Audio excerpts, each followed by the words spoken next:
Darlington, South Carolina Speedway. Summer's history, so what's on your mind? Fall. Football. That dream where I show up for school naked. My jersey number. Her phone number. Hoops! Her sister's phone number. So what's on your body? Hot stuff, cool stuff, Adidas stuff, like the Adidas Lightspeed shoe, tees, jackets, and shorts in special colors. Plus, catch the new Feet You Wear shoe. The top 10 2000 at Champ Sports. Champ Sports, your mind, your body, your call. 1-800-2BE-FIRST. Adidas at Champ Sports. Get the real stuff first. They are America's dreamers, builders, leaders. They are the future of America's companies and communities. They are students, teachers, machinists, programmers. But we're more. We're more. 1 weekend a month, 2 weeks a year. We're the men and women of the U.S. Army Reserve.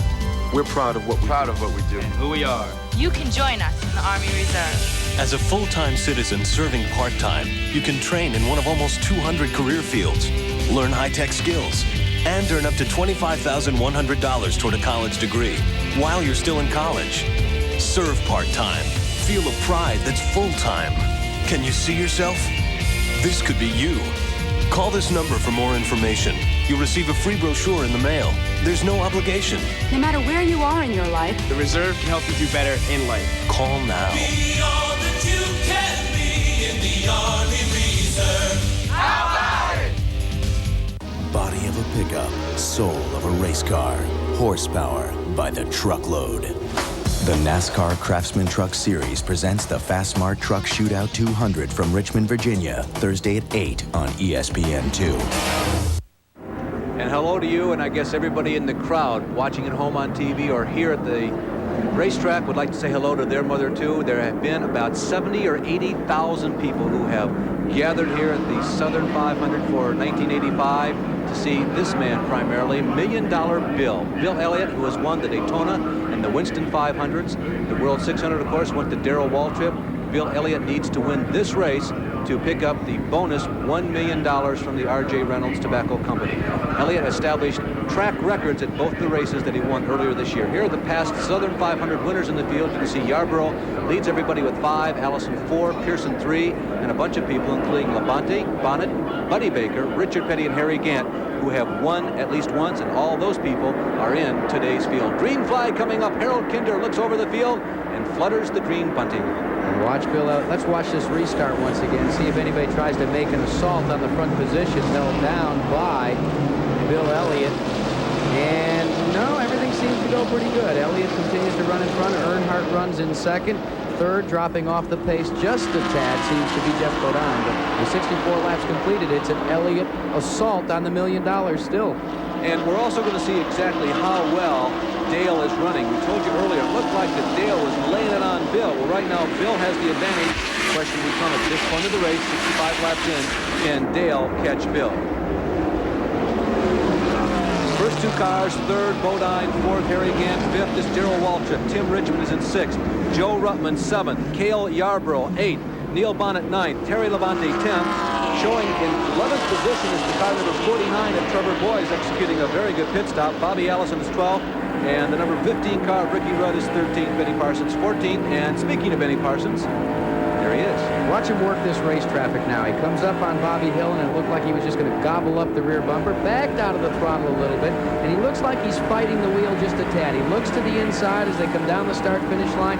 He's going to appropriate a couple of positions. He's coming up on the rear bumper of Bobby Allison's car. See how they try to find a space, a slot. As they go into turn one, they want to make it single file. Benny did it very nicely. Well, Trevor Boyes, who we just cited as having moved up into the top 15, has slid up and placed on his car a little more than a traditional Darlington stripe. We talk about Darlington stripes, but the problem, and it's probably occurred to Trevor Boyes, is when you ding it on the outside, you bend that sheet metal in and it rubs against the tires, and you've got to come down into the pits to pry it back out or you'll blow a tire. And that's what some of the smoke is coming from Trevor Boyes' car on the outside right now. The Canadian driving the James Hilton Racing Chevrolet, who qualified 30th fastest here this week at Darlington. Now we go back to Benny Parsons. He goes to the high side of Mike Waltrip, the younger brother of Darrell Waltrip, who was qualified for this race. Benny Benny gives a wave to Michael, who has moved over and let the elder statesman, one of the elder statesmen of NASCAR racing, to slip around on the outside. Some reinforcement for the rookie, too, letting him know he's doing a fine job and just stay out of my way. We're going for it. Who's that directly up in front of Bobby Hillen when we looked at that shot? He was very loose as he came across the stripe. Could it be? Yes, indeed. It was Kyle Petty looking like, Ricky Rudd having some problems. There's Lake Speed behind him.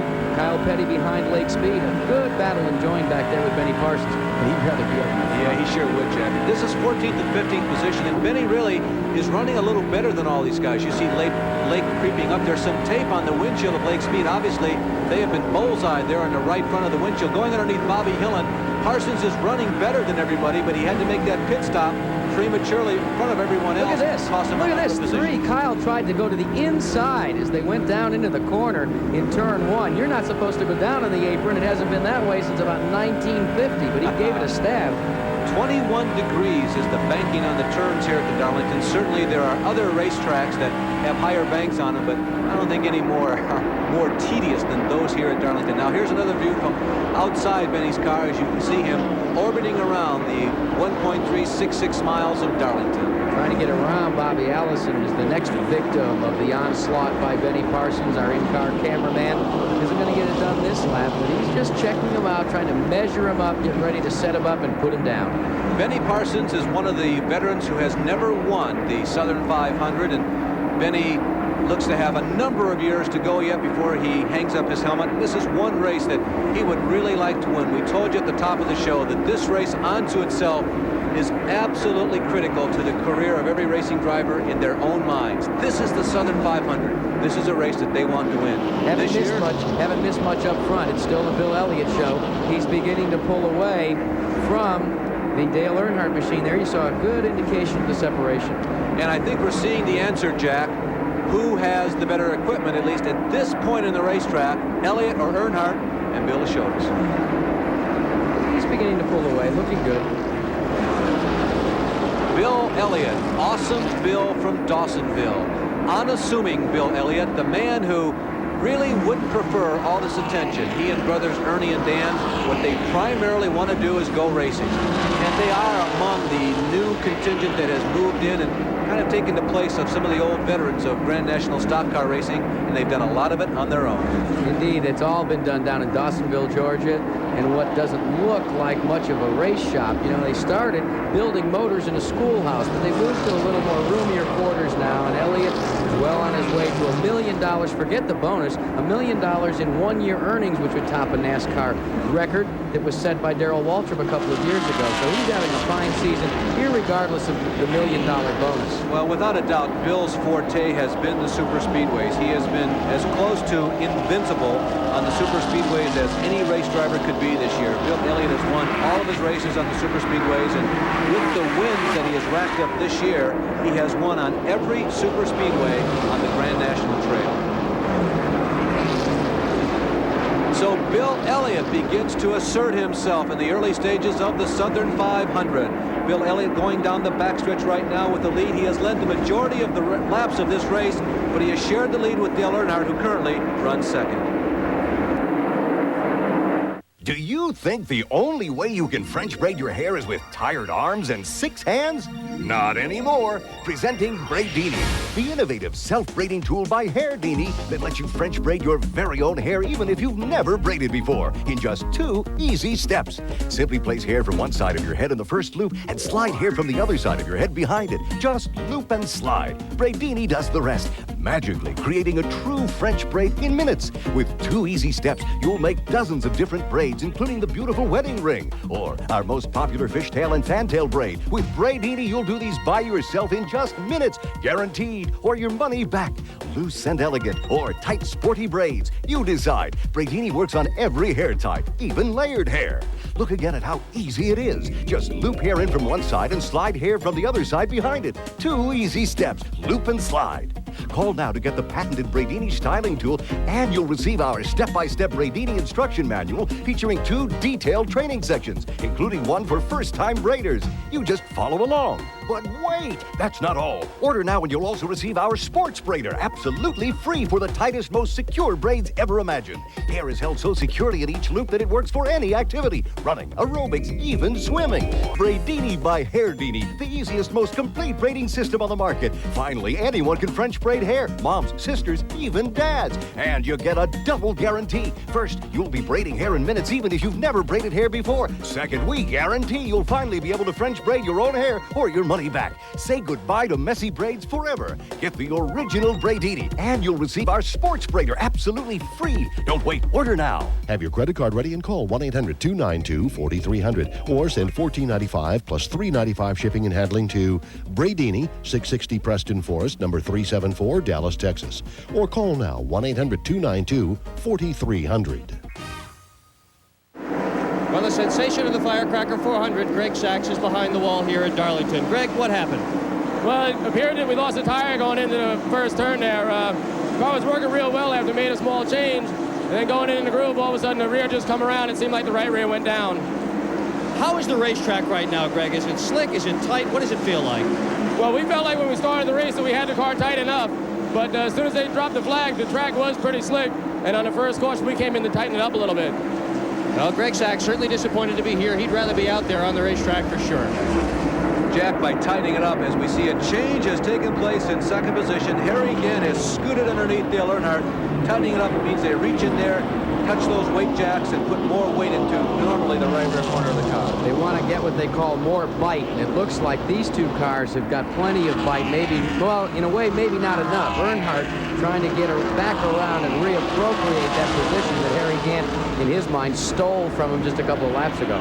Well, Harry Gant was the sixth fastest qualifier, but in practice yesterday, the crew said, hey, we are right. We are exactly where we want to be. And as a matter of fact, with a full load of fuel, we were running maybe closer to our qualifying time than any other team out there. Travis Carter is one of the crew chiefs that's remained very silent and steadfast throughout this week, saying that, look, we'll be there near the end. Don't count us out of this thing.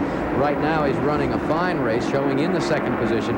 But if I was Harry Gant and looked at my rearview mirror and saw Dale Earnhardt, I'd be very cautious what amount of room I give him anywhere around this racetrack, because he'll take and capitalize on it. Harry Gant, the strength of this team has been engines, although Harry Gant has really shown that he is an outstanding driver. The Hal Needham, Burt Reynolds team. It's one of the finest teams in Grand National Stock Car Racing. The man who won this year's International Race of Champions championship when he stole it away at the last minute from Darrell Waltrip. Lots of smoke that time, Jeff. You can see they're running a tire smoke. That's just pushing those tires down into the corner and just scrubbing it right off into red-hot smoke. Both cars not handling as well as one would hope, at least this early in the race. They'll have to make a couple of chassis adjustments. Taking a look at your leader, Bill Elliott, trying to get around some lap traffic there. It looks like the 51 of Slick Johnson going another lap to the board. And watch Elliott when he goes in the corner. Do you see any smoke there?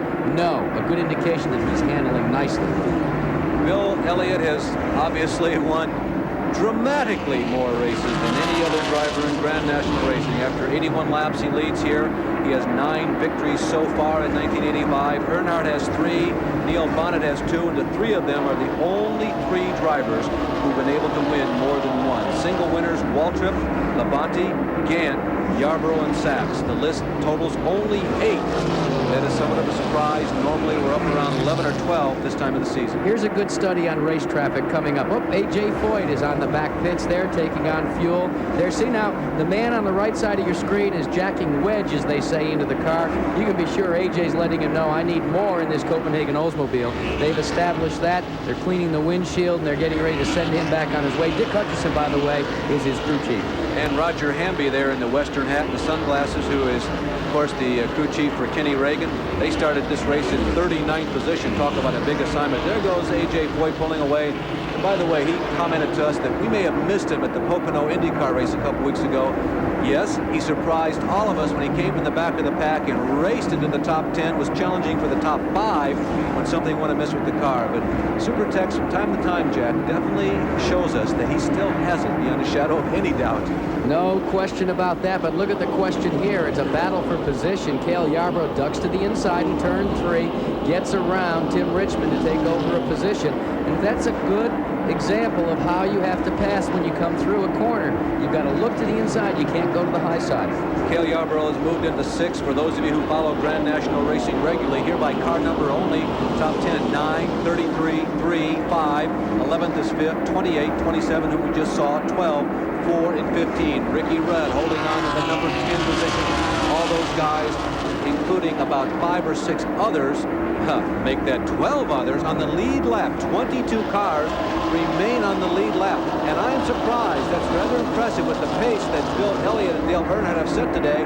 That many guys have run that quick, Jack. Well, you look at Yarborough taking a look at Bonnet and Joe Ruttman. Ruttman looked to the inside, but had nothing to do with it. He wasn't able to take the position there. Bonnet being shown in the 8th spot, Ruttman back in 9th, and he's working over that Budweiser Chevrolet, hopefully for a position. Well, Neil Bonnet, who has won at Rockingham, won at North Carolina this year, is a man who came into the season with very high hopes. He and the crew really felt that they would be a true contender for the championship. They had some problems in qualifying this week. They came with a car that wasn't exactly experimental, but it wasn't the tried and true formula. They went home after the first day of qualifying this week and came back with an older car, perhaps a car that's got a few more miles on it. Tim Brewer, the crew chief, and Neil put it together, and they were the fastest qualifier the second day. When I asked them why they sent the car home, Tim Brewer said that dog just wouldn't hunt. Well, that's part of the folklore of people who live in the Deep South. Hunting is a big part of their life, the outdoors life. I think we mentioned at the top of yesterday's show they have their own diet down here. Grips are really big. You order iced tea at a restaurant, you got to ask for unsweetened iced tea, because up north you get it when it's not unsweetened. You don't have to ask for it, but down here in the South you got to make special effort. Jerry Punch right now is down in the pits, and he'll update us on the Dale Earnhardt situation. Richard Childress is the car owner for Dale Earnhardt. Richard, is there a handling problem with the car? Yeah, we tightened the car up with the tires last time, and we just got it a little too tight. Now we'll make some adjustments on the next stop. The car apparently pushing. He's having an awful hard time turning the car out of turn 4. Yeah, that's where he's losing all his time now. The car just won't cut on him, and he's trying to make it cut. On that last pit stop, they changed right side tires here in the Earnhardt pit. Everyone else changed left side tires, thus Earnhardt having a handling problem. Well, we mentioned a little bit ago how limited the list of winners so far this year has been. There have only been 6 people who have been fast qualifiers. You know, when Richard Childress was addressing that and saying that Earnhardt was complaining that the car wouldn't cut coming out of the corner, that is why you're seeing that tire smoke, because when the car starts to come around, it just digs into the pavement, compresses the rear tire, and spins the rubber right off of those Goodyears. Well, among those 4 winners, Earnhardt is one of them. Elliott has 10, Waltrip 4, Labonte 2, and Bonnet again, along with Dale, have picked up 1 each. So Bill Elliott, the quest for the $1 million. Will he break the community chest? Will Bill pass go and earn $1 million from the R.J. Reynolds Tobacco Company? Right now he looks very strong. Richmond, Bonnet, and Ruttman, the 3 red cars going at it in the top 10.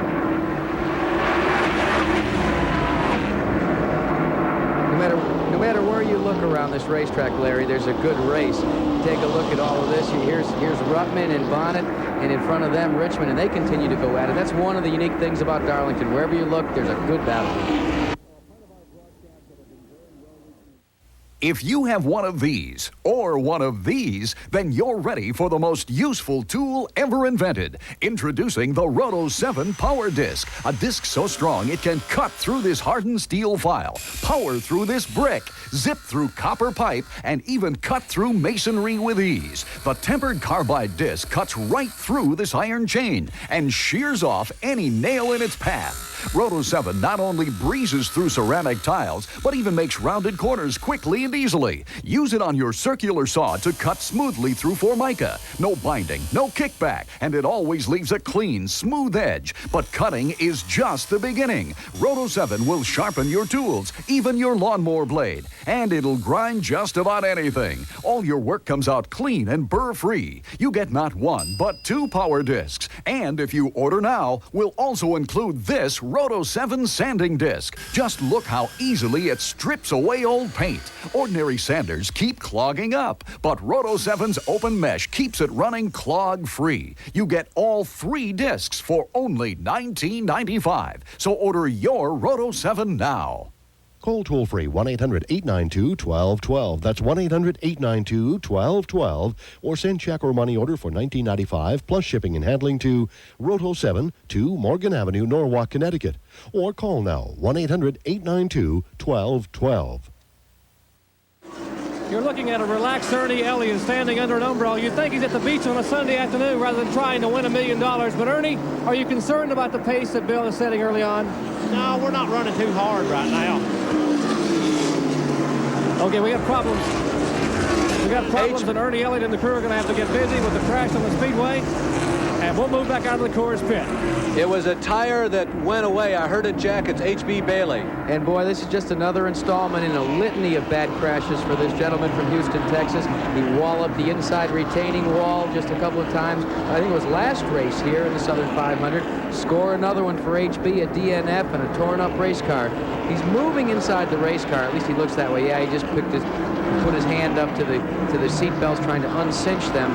So it looks like he's at least tentatively right now going to be listed as okay. But look at the damage that concrete barrier can do to a Pontiac. Yeah, H.B., who picks and chooses carefully. He's a businessman from down in Texas. He doesn't run every race in the trail, but he likes to come to these places that have legends associated with them. And he's a member of the very exclusive Darlington Unical Record Club here. He once qualified the brand of car that he was driving that year as the fastest. And H.B. likes to come here and rub shoulders with all the Grand National guys. Okay, Harry Gant is the first of the leaders in and out of the pit. We're still awaiting. There's Dale Earnhardt. He's in as well. Let's go down to Jerry Punch because it looks as if Bill Elliott is getting ready to make his run. Elliott is working his way right out of the backstretch now. And let's go to Jerry. Bill Elliott brings the Coors forward down pit road. Here's Junior Johnson standing right in front of the Elliott pit waiting for his driver, one of the Budweiser cars. Elliott just about gets clipped as Joe Ruttman moves in front of him. The Coors crew will go to work on the Elliott car. He looks extremely relaxed inside the car. They will jack the right side. You see 2 right side tires will go on the car. Routine pit stop. They're only allowed 2 tires under caution. That's the NASCAR rule. They have it full of fuel. They've come back across. They are going to jack some wedge. They're changing the weight. Ernie in the back of the car. Good pit stop, a little over 16 seconds. Good stop, even under caution for the Elliott. He is held up at the end of pit row, but only momentarily. Earnhardt is screaming around the racetrack, trying to get out in front of Bill, and he does so. Dale Earnhardt passes Bill Elliott under yellow flag, and Elliott is once again relegated to second. You know, Larry, the guy that actually, well, look at that. Here's H.B. Bailey coming out of the car. Maybe we were a tad premature. No, he's moving. It looks like he just needed some help out. The rescue crews have gone to his assistance. And we'll see if he can make his way down that banking to the service personnel that are awaiting him. Yeah, if you're a little woozy, that's a job in itself. I mean, we are talking about a 21-degree bank here, and as you can see, it walks you down the bank by yourself if you're not careful. Well, he's going to the ambulance now, and there's Tommy Ellis coming in for some quick work. A good run by this late model sportsman competitor. You know, they're trying to make a concerted effort to go after the Winston Cup Grand National Tour full-time next year. They got in the middle, and what a unique paint job. Look at that red, white, blue, star-spangled for Tommy Ellis. All-American Tommy, the Friedlander Chevrolet. He qualified well this week here at Darlington. He was the 12th fastest qualifier. He was above 154.5 miles per hour. So Ellis had a good place to start this race from, and he's run very steady, about in 15th position in this year's Southern 500 race. Well, Bill Elliott has been besieged by press people. He's been guarded by a couple of State Highway Patrol people all week long. So we took our Benny Parsons to a little more pastoral setting with Bill. Hello, everyone. We wanted the opportunity to talk to Bill Elliott, and we wanted to get him away from the racetrack, away from the hustle and bustle. And I think we found the perfect spot. The Florence Country Club, as you can see in the background, it is beautiful out here. It's dusk, and I think that we're as relaxed as we're going to be. And Bill, thanks for coming out with us tonight. Good to be here. It's been a good year, hasn't it? Well, no doubt about it. Just like I said today, I feel like no matter what happens from this point on, we've had a good year. Went 1983, November 1983, you won your first Grand National race? Right. Riverside, California. How many races did you win in 84? 3. 3 Winston Cup races in 84. And this year you absolutely just almost dominated the sport. What? How? People ask you how. I feel like that, you know, even at the end of last year, we had things starting to come together. We started running good everywhere we went. We were finishing races. We were doing extremely well in the races. And I feel like just experience from all sides. My experience of finally figuring out what I wanted out of the car.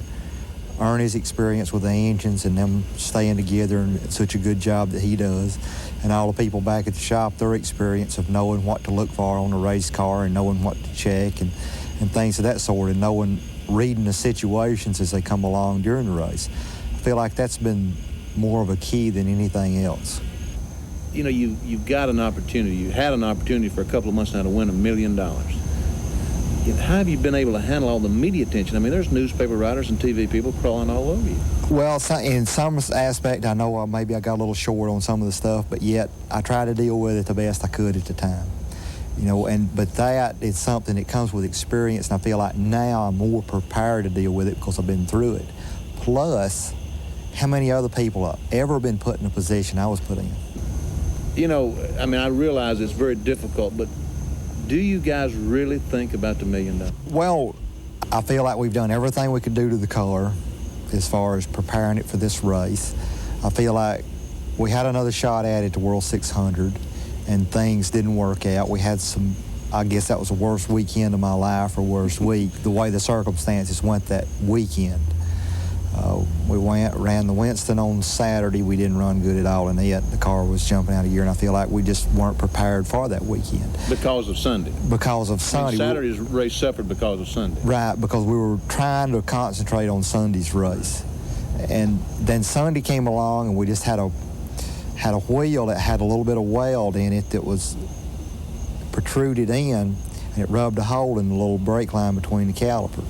And that's all that happened. It's something that you could check the rest of your life, things on a race car, and that's something that you'd never check or never even think about.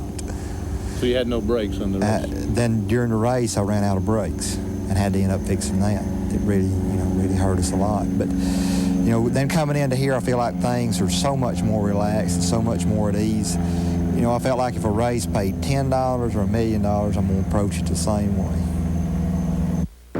Slow talking and red hot driving Bill Elliott, the man who has a chance for R.J. Reynolds' $1 million today here at Darlington. Well, the top 6 at this point: Gant, Bodine, Dale Earnhardt, number 9 of Bill Elliott, Darrell Waltrip, and Cale Yarborough.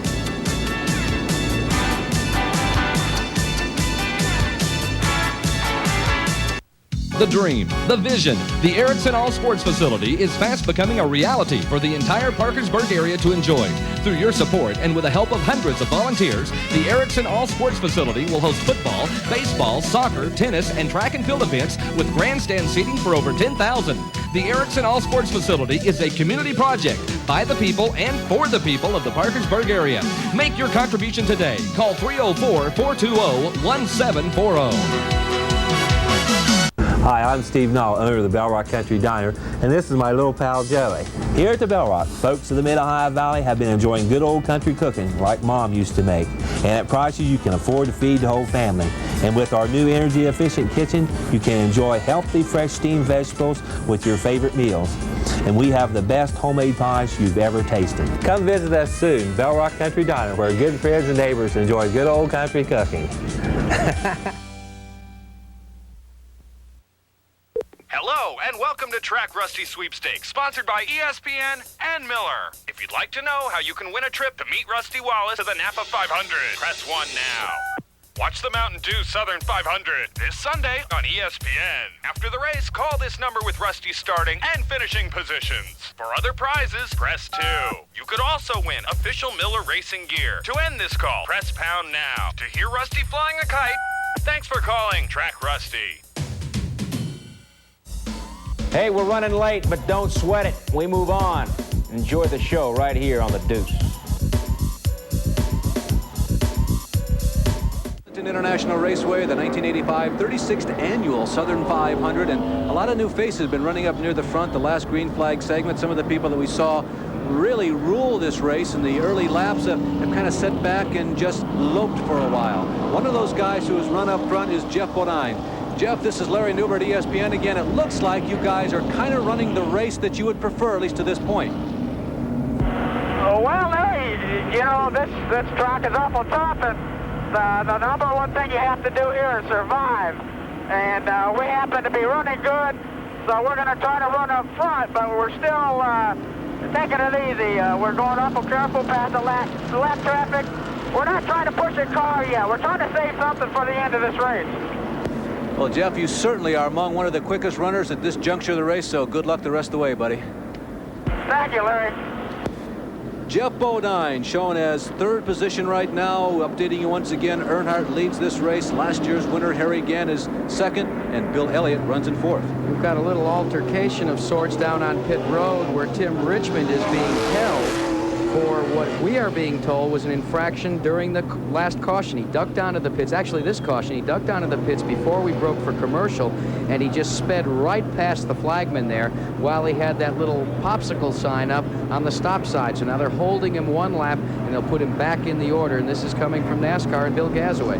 Well, they're still talking to him, but if we get a chance, we'll try and get his version of this incident via the two-way radio hookup, Larry. Well, without a doubt, the old Milwaukee Pontiac was running the car, running seemingly as a threat to win this race. He ran in the lead lap. He ran with Waltrip, Bonnet, Earnhardt, Elliott, and all those guys, and now he may go 2 laps down because of some pit problems. You know, we talk a lot about racing the racetrack and how important it is to have patience.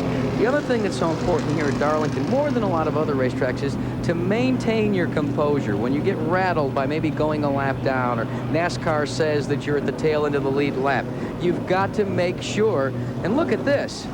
He wouldn't even take off. They said go on, and he just stood there and just did a staring session with the guy. But what we were talking about is you can't let that stuff rattle you. You've got to just get on and go to business. And maybe you can get a word with old Tim Richmond there and find out what's actually happening. Tim, this is Larry Newbert, ESPN. They've been a little rough on you guys with the pit stops today, haven't they? Yeah, they have. I gotta fuck a couple choice words for them. But I don't think I better tell you over there. But they're very choice and they're very accurate as far as I'm concerned. Thank you. Well, Tim Richmond giving us some succinct remarks about the situation that perhaps has cost him the second of 2 laps. A guy who looked like he was going to be a threat for the win is apparently out of it now at this point here at the Southern 500. Back in a moment after this.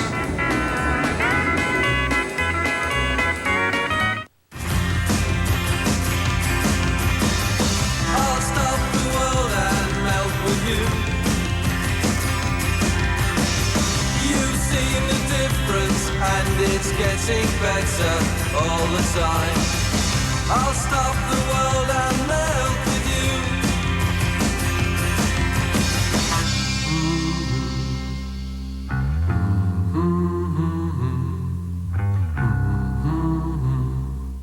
When I started losing my hair, it bothered me, and I finally got to the point where I just didn't want to think about it anymore. But I didn't want to do anything until I knew I could get the look that I wanted. The most important thing to me was the hairline. It had to look natural. Hair Club for Men is proud to announce a technological breakthrough. Call our toll-free number now to receive your free copy of Hair Club's exciting new technology brochure. I just love the idea that I can get out of the shower, towel dry my hair, blow dry it, and I'm gone. So call now and get Hair Club's new technology brochure. You'll see before and after photos of men like yourself who have already experienced the benefits of this innovative technology. I'd seen too many people that had tried surgery or products that promised to grow their hair back again. I wanted something that was simple, non-surgical, that would give me the results that I was really after. Call our toll-free number for your free brochure, because Hair Club for Men really can make a difference. Did soccer discover America, or did America finally discover soccer? Either way, soccer is here in a big way, and it's here for good. The MLS on ESPN2.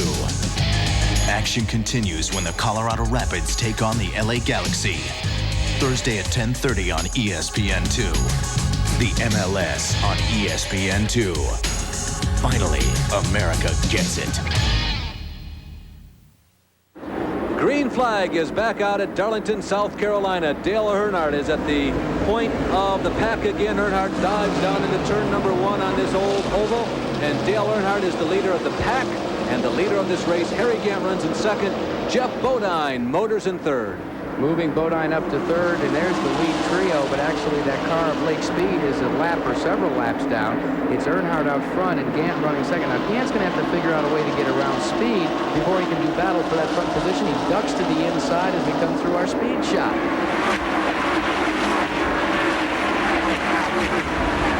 You got him, Larry.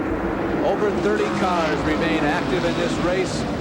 Lots of heavy-duty, heavy metal, and heavy traffic out there for the Southern 500 of this year. Earnhardt leads it, followed by Gant. We mentioned Bodine. Cale Yarborough is fourth. Bill Elliott is fifth. Waltrip is sixth. And Neil Bonnet runs in seventh. There are the two leaders, first and second. Earnhardt, Gant. Do you see how quick Harry Gant has closed up on the rear deck lid and looks to the inside as they come across the stripe? Is he going for the lead? Down into turn one, he's on the inside. He's got him. Gant's your new leader.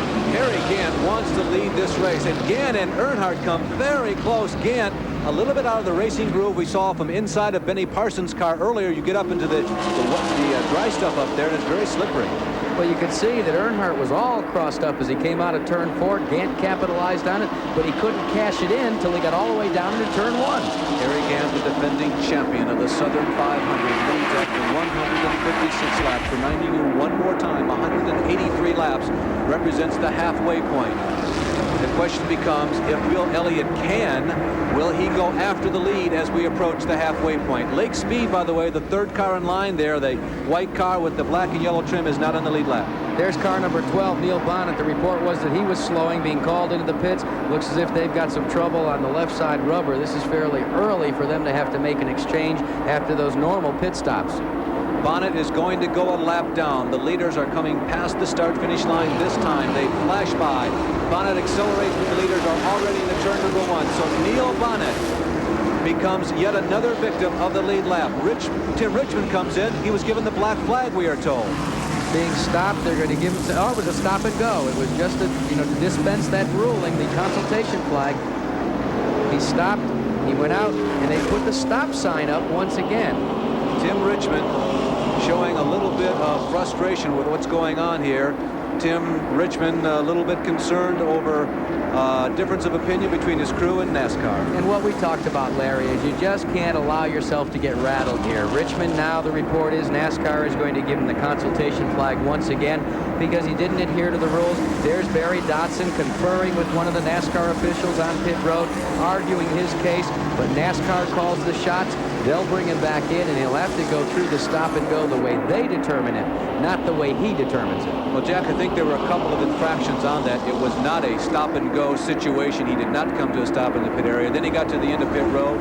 He was given the stop sign and also avoided making that stop there. So Tim Richmond is 2, maybe 3, perhaps as many as 4 laps down, and his chances for the Southern 500 this year are over. He's been given the black flag twice. Let's see if he pulls into the pits this time, because you're allowed actually 4 laps to acknowledge the black flag, and he stays out once again. There is the crossed flag with the black. Now what that signifies is they are going to next lap drop his scorecard from scoring. They'll just consider him not in the race, a persona non grata. That's the only way they feel they can bring a car in when they refuse to acknowledge the black flag. Well, Tim Richmond is a fiery type of guy. He's very competitive, and he tries to win every contest, be it a game of cards during a rain delay, or if it's a short track in a modified or on a dirt track. He tries to win. That's the kind of guy he is, and he's had a very good season. Richmond looks like he's going to stay out one more lap. The cross black flag being shown to Tim, and the race is over. Literally.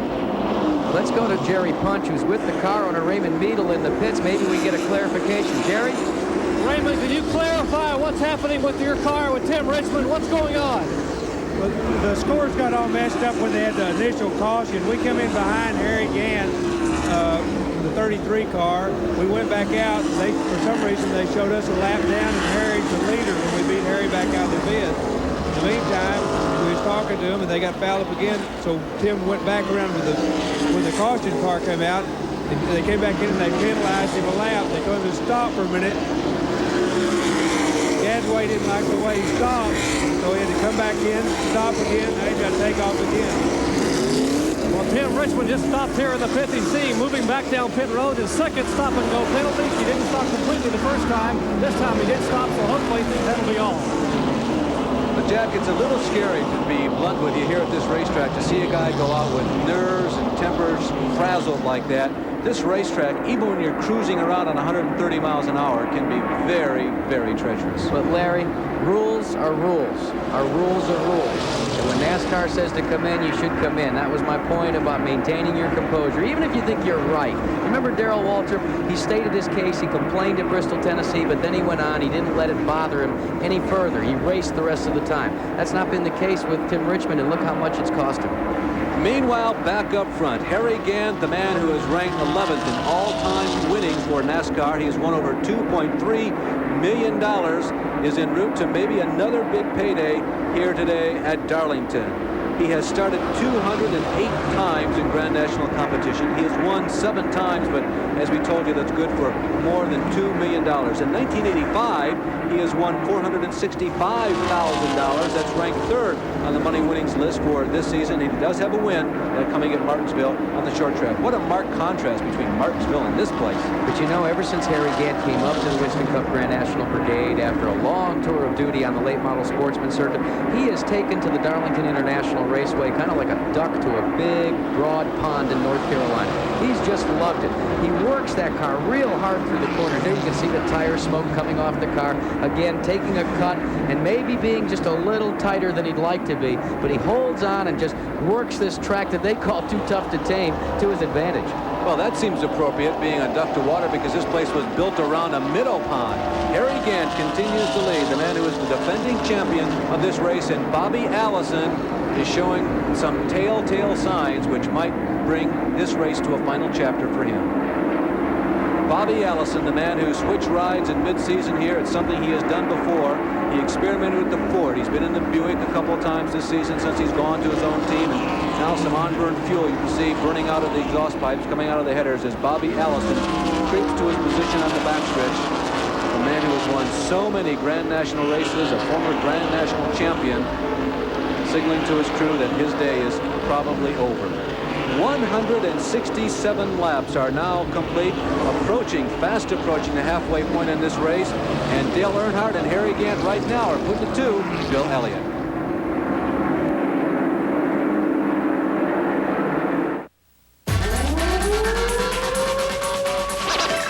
Take it on.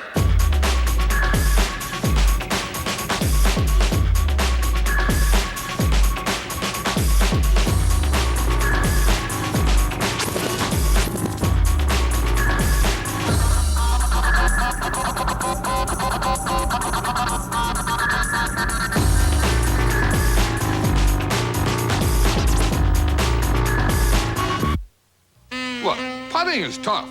You're either falling short or yelling, "Hit a house!" So what's the secret? Distance control. There's only one putter designed to help you master distance control. It's a new Alien Touch mallet. Why? This cylinder broadens the sweet spot to the entire face. Off-center hits won't ruin your roll. You'll get superior distance control, touch, and feel. Want the secret to distance control? It's all in a touch. Look, putting is tough. We do this line-up drill back and forth, and we still miss putt after putt. What you need is a putter that locks you on line. What you need is a new Alien Touch mallet. Here's why. These 5 lines link your eyes and the putter to the cup. With the touch, you're locked on target for dead-on accuracy. Want the secret to making more putts? It's all in a touch. Lower your score with the Alien Touch mallet. Call now for the free video that will show you how. We've gone to a yellow flag condition here at the Southern 500. There's a look down into turn number 1. Just debris on the racetrack. You can see the NASCAR officials out there picking up some droppings from a race car. Apparently they got just a little too close to the wall coming out of turn number 4. There have been a number of pit stops. Harry Gant made a pit stop, came out as the leader. Bill Elliott stopped right underneath our position. It was obvious he wanted the lead, but just couldn't beat Harry out of the pits. But he did get out in second position ahead of Dale Earnhardt. Well, the King, Richard Petty, has continued out there today. His son Kyle is also still in the race. Richard is running in 13th position, but 1 lap down. This year has been a struggle for Richard. He has worked so very hard to try and compensate for what he thought might be a lack in the engine department. They've tried a number of things, but nothing seems to have given them the magic combination which has propelled them into victory lane. But Richard is staying with it today, and he has lost 1 lap to the leaders, but nobody has any more miles on this racetrack than Richard Petty. Buddy Baker, as a matter of fact, came into this race having started races at Darlington, more of them than any other driver that raced here in the Southern 500 this year.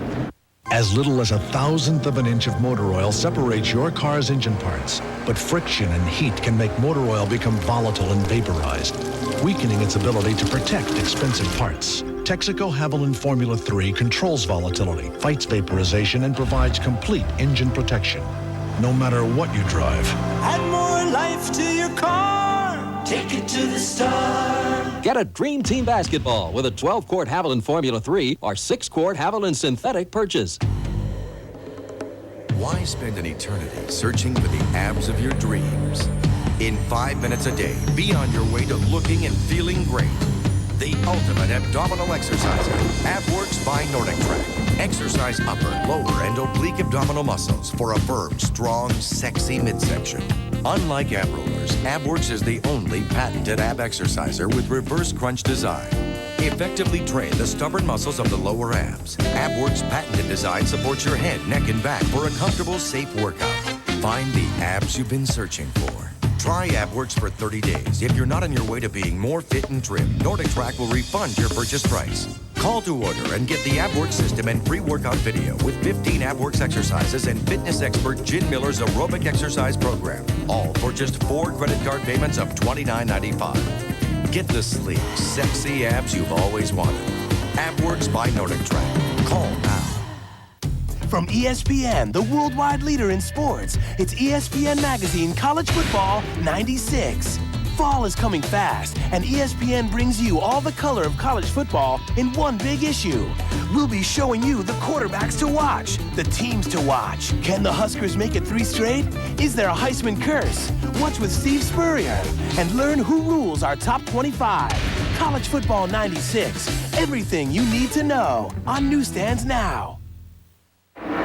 Back at Darlington, just to update you, the guy running in the lead pack right now, up front, the number 12 car, the red machine of Neil Bonnet, is on the lead lap, but is not the leader of this race. He is right now in jeopardy of going 1 lap down to the man who is leading this race, Harry Gant. Running in second in that red car, the second red car, is Bill Elliott.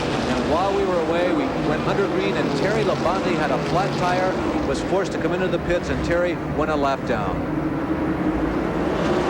Take a look at Harry Gant. He's measured up Neil Bonnet as they go into 3. He's going to try. And there's a good example, Larry, of even though a driver may have a shot on the guy, Harry Gant had a good shot at Neil Bonnet. He saw that corner coming up and backed out of the throttle because you cannot pass going into the corner, especially 3. Bonnet right now is driving for all he is worth because he knows exactly the situation he is in, that he may go 1 lap down to the leader Gant.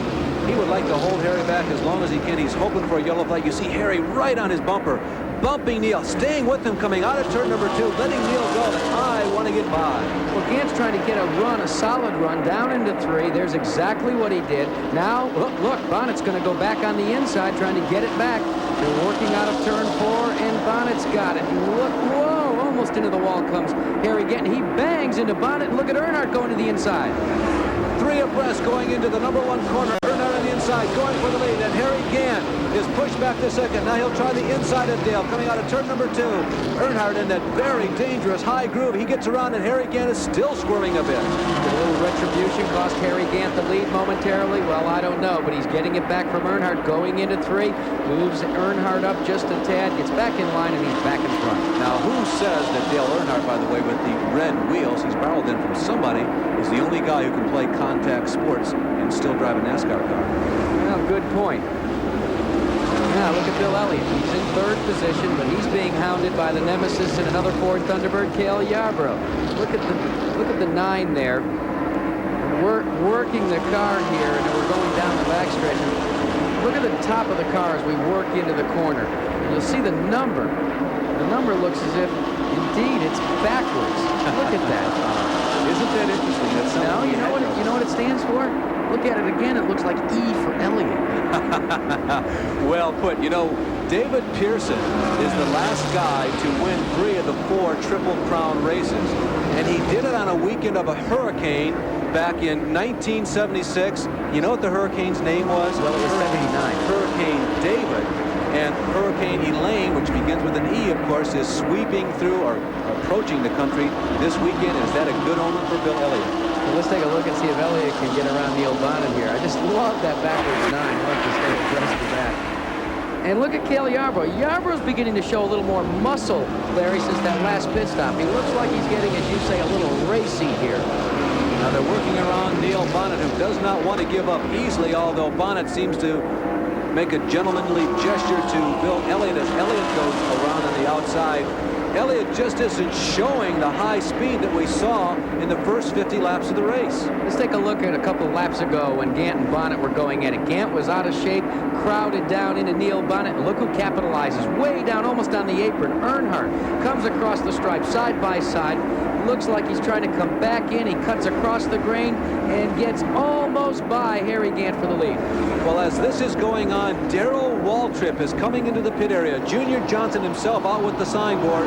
Watch for Junior when Darrell comes to a stop.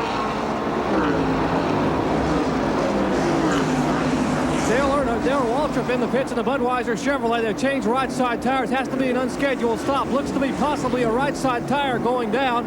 The car getting a little bit loose. He goes a lap down to the leaders. He is now moving away 13.1 seconds. Good pit stop. Dick Bergen standing by further up pit road. And I'm with Travis Carter. Travis, you look like you're running extremely well, but is there more muscle in that number 33 car? Well, I think at this time he's probably running as well as he can possibly run. I know Bill is being cautious. I know Bill has a little left. Luck's certainly going to have to be on our side. The car's been off and on. Sometimes we change the right side to run good. Change the left side tires to have run as well.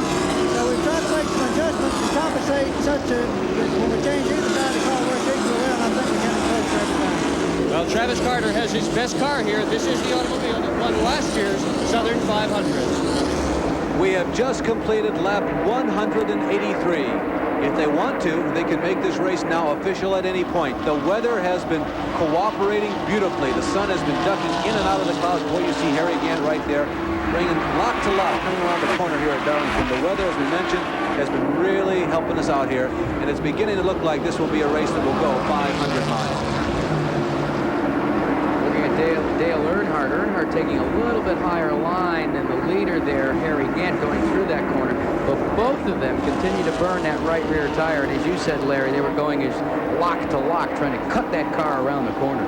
The interesting point here is that even though Earnhardt, that guy, and Gant, who runs in front of him, I wonder whose wheels those are, by the way. Anyway, as we watch those two guys, everybody is still looking over their shoulder at Bill Elliott, who looks like he's running on rails compared to the first two. Well, you can watch the shot as Earnhardt goes by and Gant. Both of them smoke the tires, but when you take a good, hard look in that same area at Bill Elliott, you can't say that. That thing just runs just like it has at Daytona, Talladega, and everywhere that he's won. It's just been like on a rail. Bill Elliott, the man who has now won, despite the backwards 9 on the roof, on every super speedway on the trail.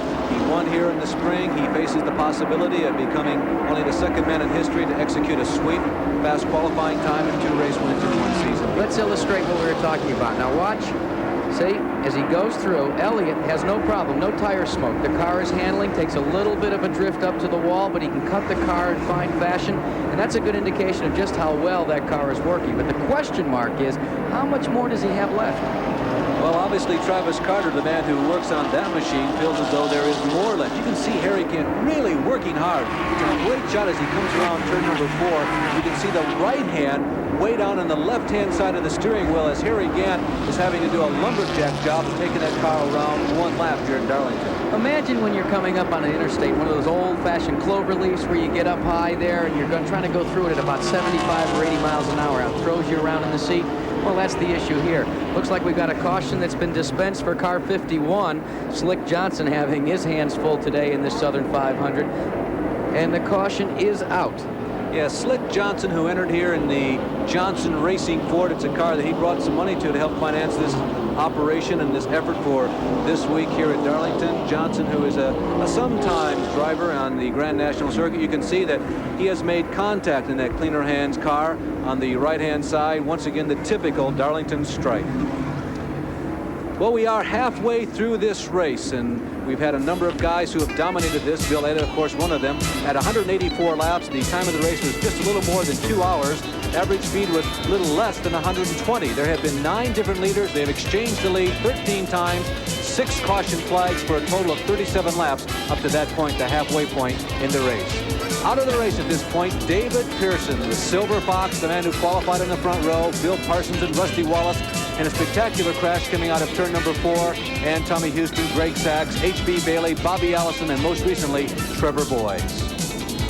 There you see some of the 70 or 80,000 strong who have traveled here to the Darlington International Raceway, the top 10 after 184 laps. Harry Gant, Dale Earnhardt, Bill Elliott, Cale Yarborough, and Jeff Bodine.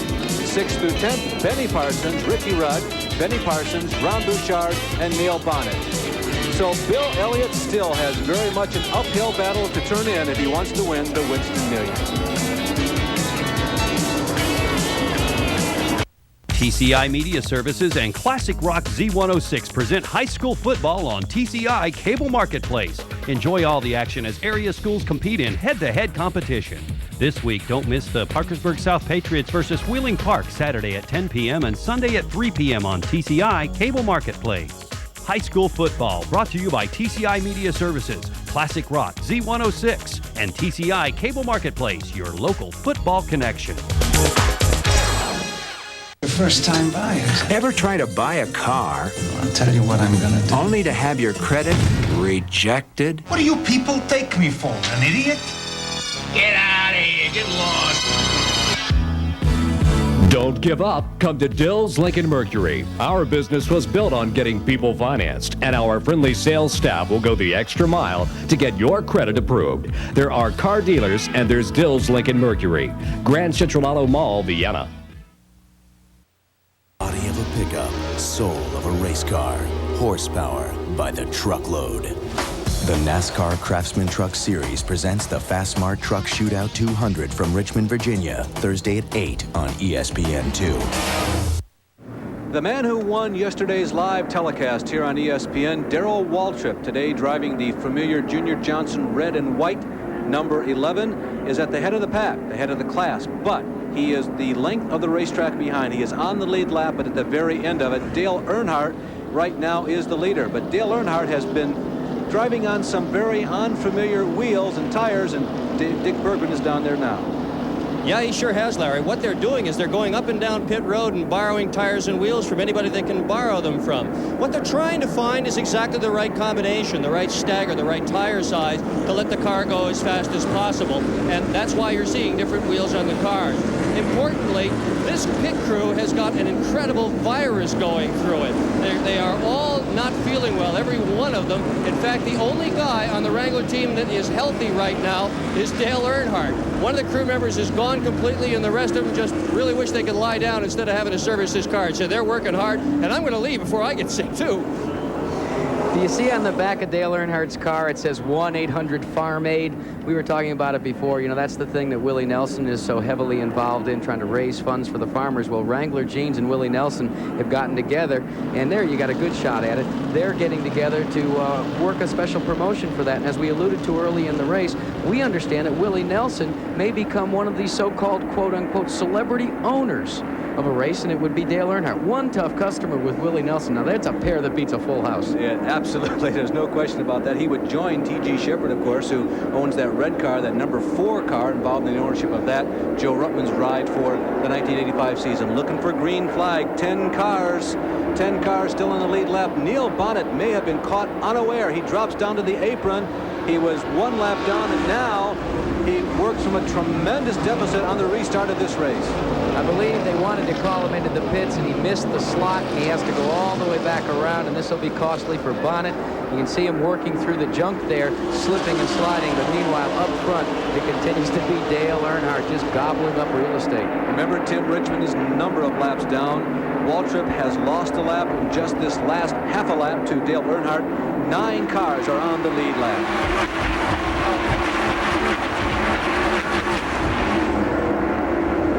Here they are, those 9 cars. Earnhardt, Elliott, Gant, Cale Yarborough, Sly, foxy old Cale, Jeff Bodine, rather quiet today, but don't count him out. Benny Parsons, Buddy Baker, Ricky Rudd, and Ron Bouchard, despite all that damage in the front end, is still on the lead lap. And Dick Bergen is down in the pit area where Neil Bonnet is coasting to a stop. And here he is, and they're going to make a change of left side tires on the Bonnet car. Incidentally, there is a new left side tire here, and it looked like the left front has not got all the air it should have. Goodyear is using a new left side tire here for the very first time. Lots and lots of testing went into it, so there's no apparent tire problem. Bonnet with an apparent left front problem. Until a couple of laps ago, he was only 1 lap down, and now he may be as many as 3. Neil Bonnet really having problems at the restart of this race. Look at the battle for second heating up, though. Bill Elliott and Harry Gant, they've run for the lead in the past. Well, now they're sequestered back in second, and they're trying to hold off each other's advances. Elliott looks to the inside of his points rival. Darrell Waltrip, who's gone a lap down, goes into turn 1. And he's also trying to cover that spot that Gant is trying to appropriate from him as they come out of turn 2 and head down the backstretch. My guess is, Jack, that Bill Elliott is ready to move to the lead, and I don't know that he can. I think he's finding it tougher sledding than he anticipated. Well, Larry, I would still have to say that Bill Elliott is running the exact precise kind of race that'll keep you in the hunt for the $1 million that he's gunning for. It's likewise for Cale Yarborough. You know, many of us have said if Yarborough is around with 50 laps to go, he most likely will be the guy in the shootout for the victory. He's run well today. Also, the 88 car of Buddy Baker. What a terrific run for him. There's a lot of guys that are playing heads-up racing here at Darlington today and staying on that lead lap. Buddy Baker has not won for 2 seasons. His last win was at Daytona in 1983. He's a guy who has won here, and earlier in his career was the acknowledged king of the super speedways. Remember that what Dick Berggren alluded to about the Earnhardt car, while it's in the lead, he is out looking for tires. He's out shopping, trying to find the right stagger. You haven't seen anybody, Ernie Elliott and his team, going up and down pit road looking at tires. They've made very few adjustments. They're happy with the position and also with the running of that race car. They think it's handling fine. Very few people have been able to put together back-to-back wins on the Grand National Trail in 1985. Should Earnhardt do it today? As a matter of fact, he is the only one who has the opportunity today to put together back-to-back wins. Tim Richmond now running high, wide, and handsome up front, but after the differences of opinion that he had with the NASCAR officials and scoring earlier in the race, he really wiped out any chance he had for doing well here today. But it seems to have settled down, and he's running very competitively again, Jack. And the contest for that second position continues to be embroiled between 2 cars. Earnhardt working his way through lap traffic, and it's kind of like threading a needle around here at Darlington. You go to the high side, to the inside. Tim Richmond continues to show real loose, but he's really not a factor in the front runners other than being part of that lead contingent, not on the scoreboard, as we've said. But as you look at car number 9, Bill Elliott, he's got right directly behind him his nemesis, the guy that's led a lot of laps today, and that's the 33 of Harry Gant.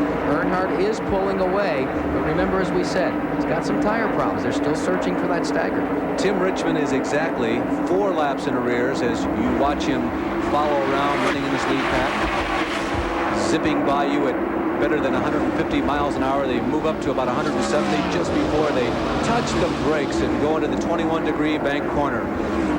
Bill Elliott in the number 9 car running fast, as is Benny Parsons. See him going to work on the high side of Ken Reagan, following around Joe Ruttman. How'd you like to drive with that sort of a windshield all afternoon? But that's just normal bill of fare here. He dispatches Ruttman in fine fashion. See, it's not too bad out the back, but all the debris and the oil and the grease that comes off of other cars as part of 500 miles, it just occludes your vision so bad that you really end up squinting when you get out of one of these cars just trying to see what's going on. Benny has had a tenacious race. He is in 6th position on the lead lap. He's about, a straightaway behind the front-running cars, and he's still very much in it. Sometimes Grand National stock car racing, particularly at a track like this, it's simply a matter of staying on the lead lap till the last 50 laps. Take a look. There's Benny Parsons taking you around Darlington International Raceway. Want to try it, Larry? I don't think I'm quite ready for that. I found out last year that it wasn't even ready for Odyssey racing and go-kart racing. Here's Benny Parsons. Stood up here and talked with him yesterday, and now he's out doing battle at 150-plus miles an hour. 203 laps have been officially completed. Everything is cruising along smoothly. 8 cars remain on the lead lap, and this could be a humdinger right down to the final laps. Bill Elliott still has very much of a chance for $1 million. Look at this. It's been only 1 year since we started, and already over 200,000 people are getting the perfect stomach with the 8-Minute Abs video. And to celebrate their success, we're going to make you an offer you won't believe. But first, look at these results. I went from this flabby spare tire to a washboard stomach. Thanks, 8-Minute Abs. 8-Minute Abs is great. I pop it in, I'm done, and it works. 8-Minute Abs takes you through a series of simple movements scientifically designed to get you fast results. It takes just 8 minutes, and it will tighten and trim your waistline. I use 8-Minute Abs, and I recommend it to all of my clients. It's very effective and fast. I used to wear loose clothes to hide my tummy, but look, now I use 8-Minute Abs. The secret to 8-Minute Abs is using the abdominal muscles in a specific sequence to maximize effectiveness. And that's why it works. It gets the job done in only 8 minutes. And while you're flattening your stomach and getting rid of those love handles, you're strengthening your back and legs too. If you've got 8 minutes and a VCR, you'll get great abs too.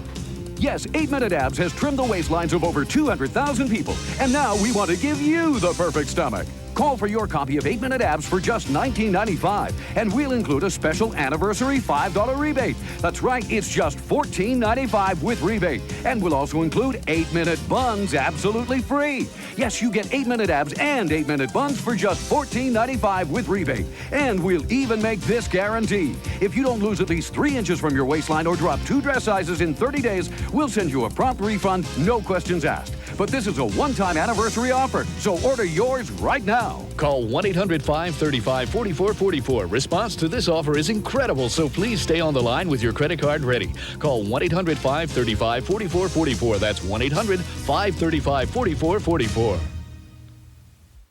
Still riding with Benny Parsons, turning hard left at 150 miles an hour plus. Look at the jostling that you take when you work the corners. And you take a look at the tachometer there. As he works down through the corners, you'll get a good chance to hopefully see it as it drops off. Well, you're going to take a look at the racetrack here instead. But he works himself to death there. Remember, you're doing that for over 700 times here. You've got to keep twisting and turning and working. Benny Parsons is going to lose some poundage today. Well, the cars will crank off at about 7,700 RPMs here on a racetrack like at Darlington, and Benny Parsons has given his all that he has worth. Here are the winnings through 19 events of 1985. You can see Elliott on the brink of the first $1 million, not even the R.J. Reynolds million we've been talking about. Waltrip over $700,000, and then drops off significantly again at $460,000. Labonte at almost $436,000, and Jeff Bodine, despite not winning yet this year, is ranked 5th with $336,000+. You know, Larry, one of the things we learned this week is with that Bill Elliott team, they have a unique profit-sharing plan with a lot of their crew members. What they did is they pay a base salary, then a percentage of earnings. That's a lot more of what you see on the kart circuit or even as far as in Formula One, but it's the first time we've heard of it on the Grand National Trail. Think about that, knowing each and every one of those guys is going to share in that $1 million payday for the championship and then another $1 million today. Some of those guys could double their salary. You know, there might be a lesson there. These guys are known for the long hours that they keep, and because everybody has a stake in it, maybe it's easier to get up at 4:30 in the morning and go back home at midnight. Well, you know, we've seen a lot in major businesses where the employees have taken over the business and run it. Maybe this is the first chapter in Winston Cup Grand National race. Well, without a doubt, the Elliots, as we continue to watch the leader, Dale Earnhardt, the Elliots have done a lot to perhaps change the face of Grand National racing in the future. So much of their success they've earned on their own, and this is kind of a change. There were a lot of secrets that were passed down from team to team as crew chiefs changed and different makes of cars went to different teams, and there was a lot of stuff that was learned by other drivers who current drivers are actually benefiting from right now, but not so the case with the Elliots. Dale Earnhardt has been one of the dominant figures of this race. He's been at this racetrack many times, and we had an opportunity to visit with him earlier this week. Said so much this weekend, but Bill Elliott is on the verge of winning $1 million bonus. Dale Earnhardt doesn't have a shot at that, but he's got to race Bill Elliott. Do you race him any different knowing that he's got a chance at $1 million? Race him to win. You know, if I can beat him, I'm going to try to beat him, and if I can't beat him, I hope he wins it. The king of muscle of Grand National Stock Car Racing, Dale Earnhardt. You know, Larry, you talked about how much the Elliots have rewritten the record books and also the way you do battle in a Grand National division. Well, Dale Earnhardt has done precisely the same thing. He's one of these young Turks that came up and was tapped after running so well in late model sportsman competition, captured the Rookie of the Year, and then did something that was unheard of. The following year, come back and tie down the Winston Cup Grand National Championship. Then he switched over, you know, was mired in all that controversy when the Stacy team was on and Osterlin got out. But you know what? Ever since he's hooked up with Richard Childress, he's begun to show a lot more championship poise. And ability is beginning to come to the top for Dale Earnhardt. He is a true superstar in his own right. We're going to see a lot of him in years to come. He also represents the new breed of the 1970s and 80s drivers. They have a heritage. Their father, their brother, an uncle was involved in racing, and Dale's father, Ralph, was one of the very best in stock car racing.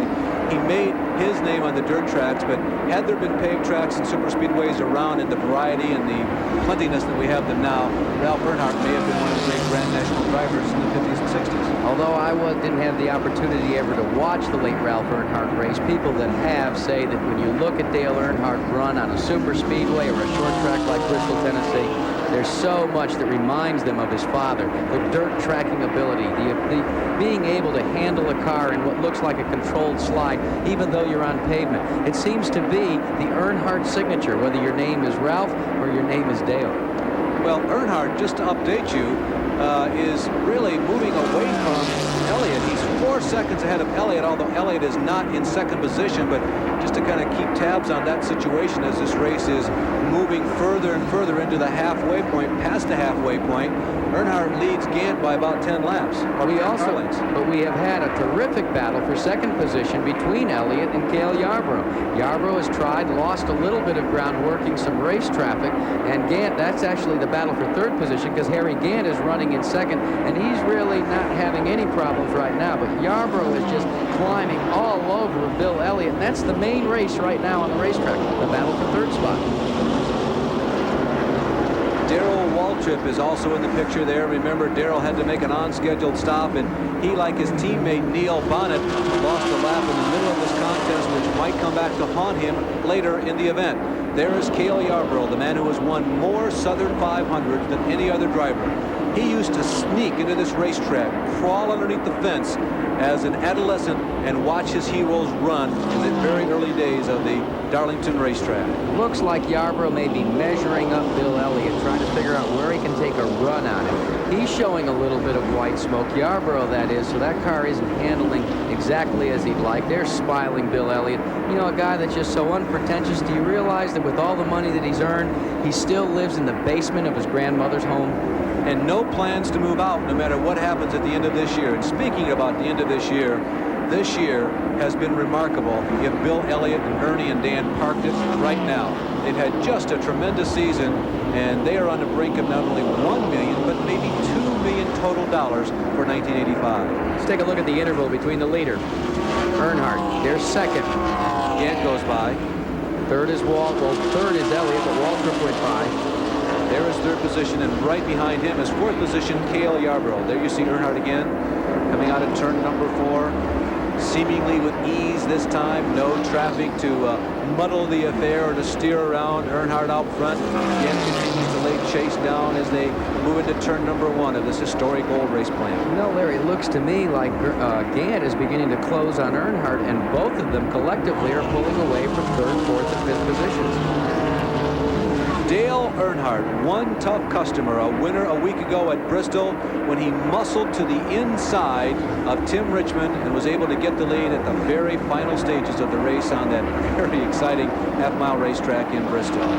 So with 219 laps of the scheduled 360 complete, we look at Dale Earnhardt, the leader. Harry Gant runs in second, and third is Bill Elliott.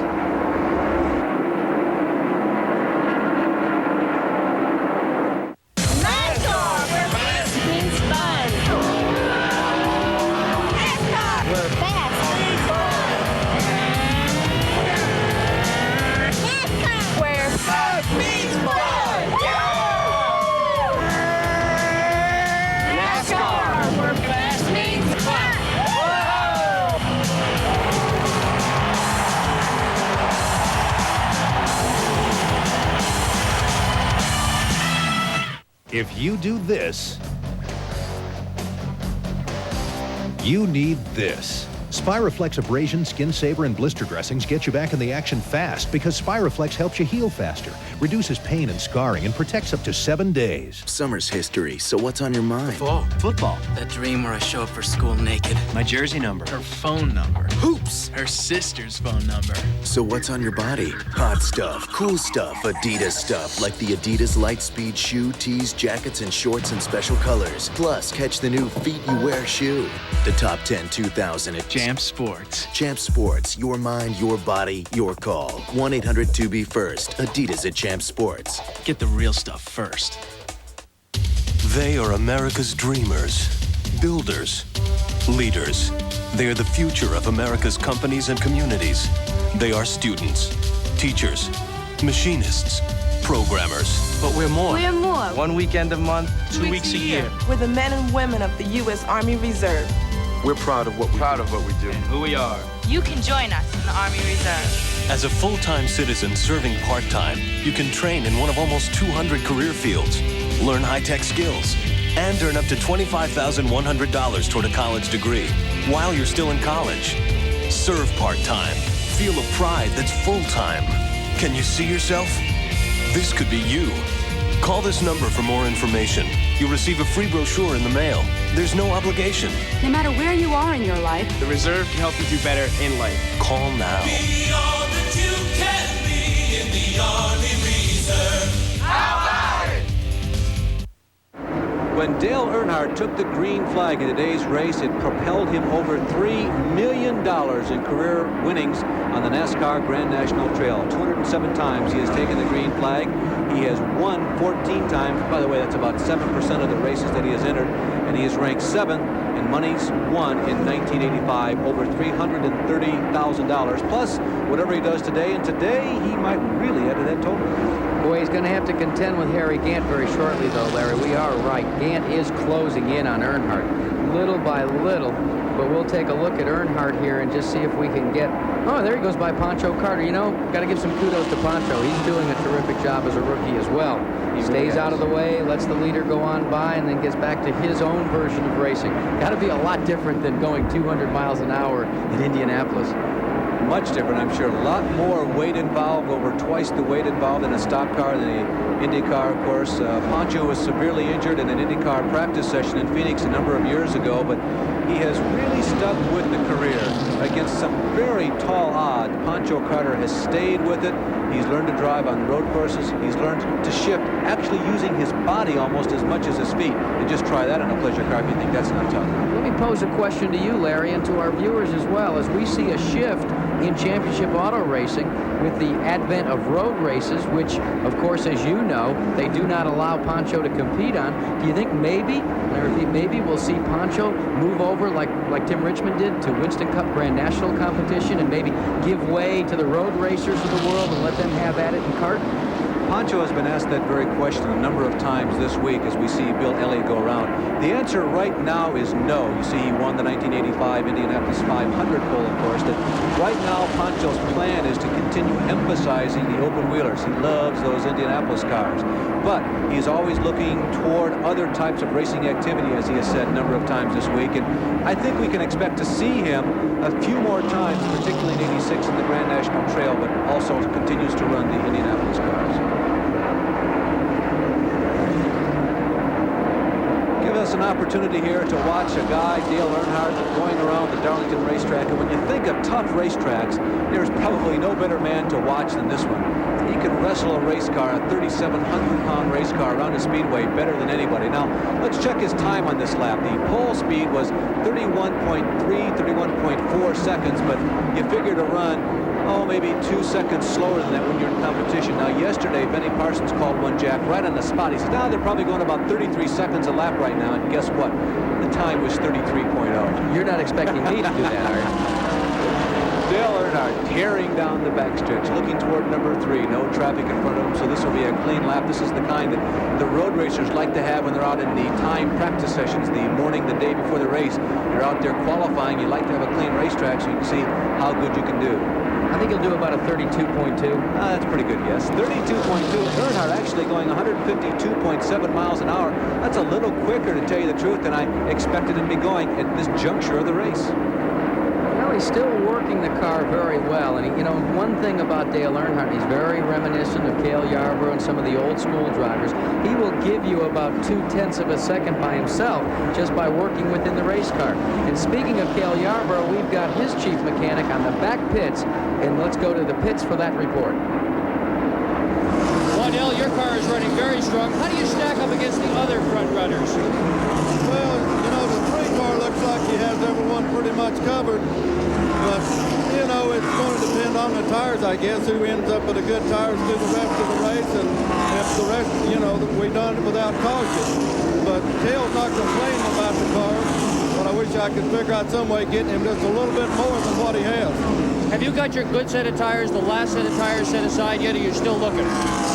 Well, we're still searching a little bit right now. It's still a ways to go before we have to make a decision on it, but we're thinking about it. Waddell Wilson, Cale Yarborough's crew chief, before the race, he said he was going to gear to win, and they're running just like that.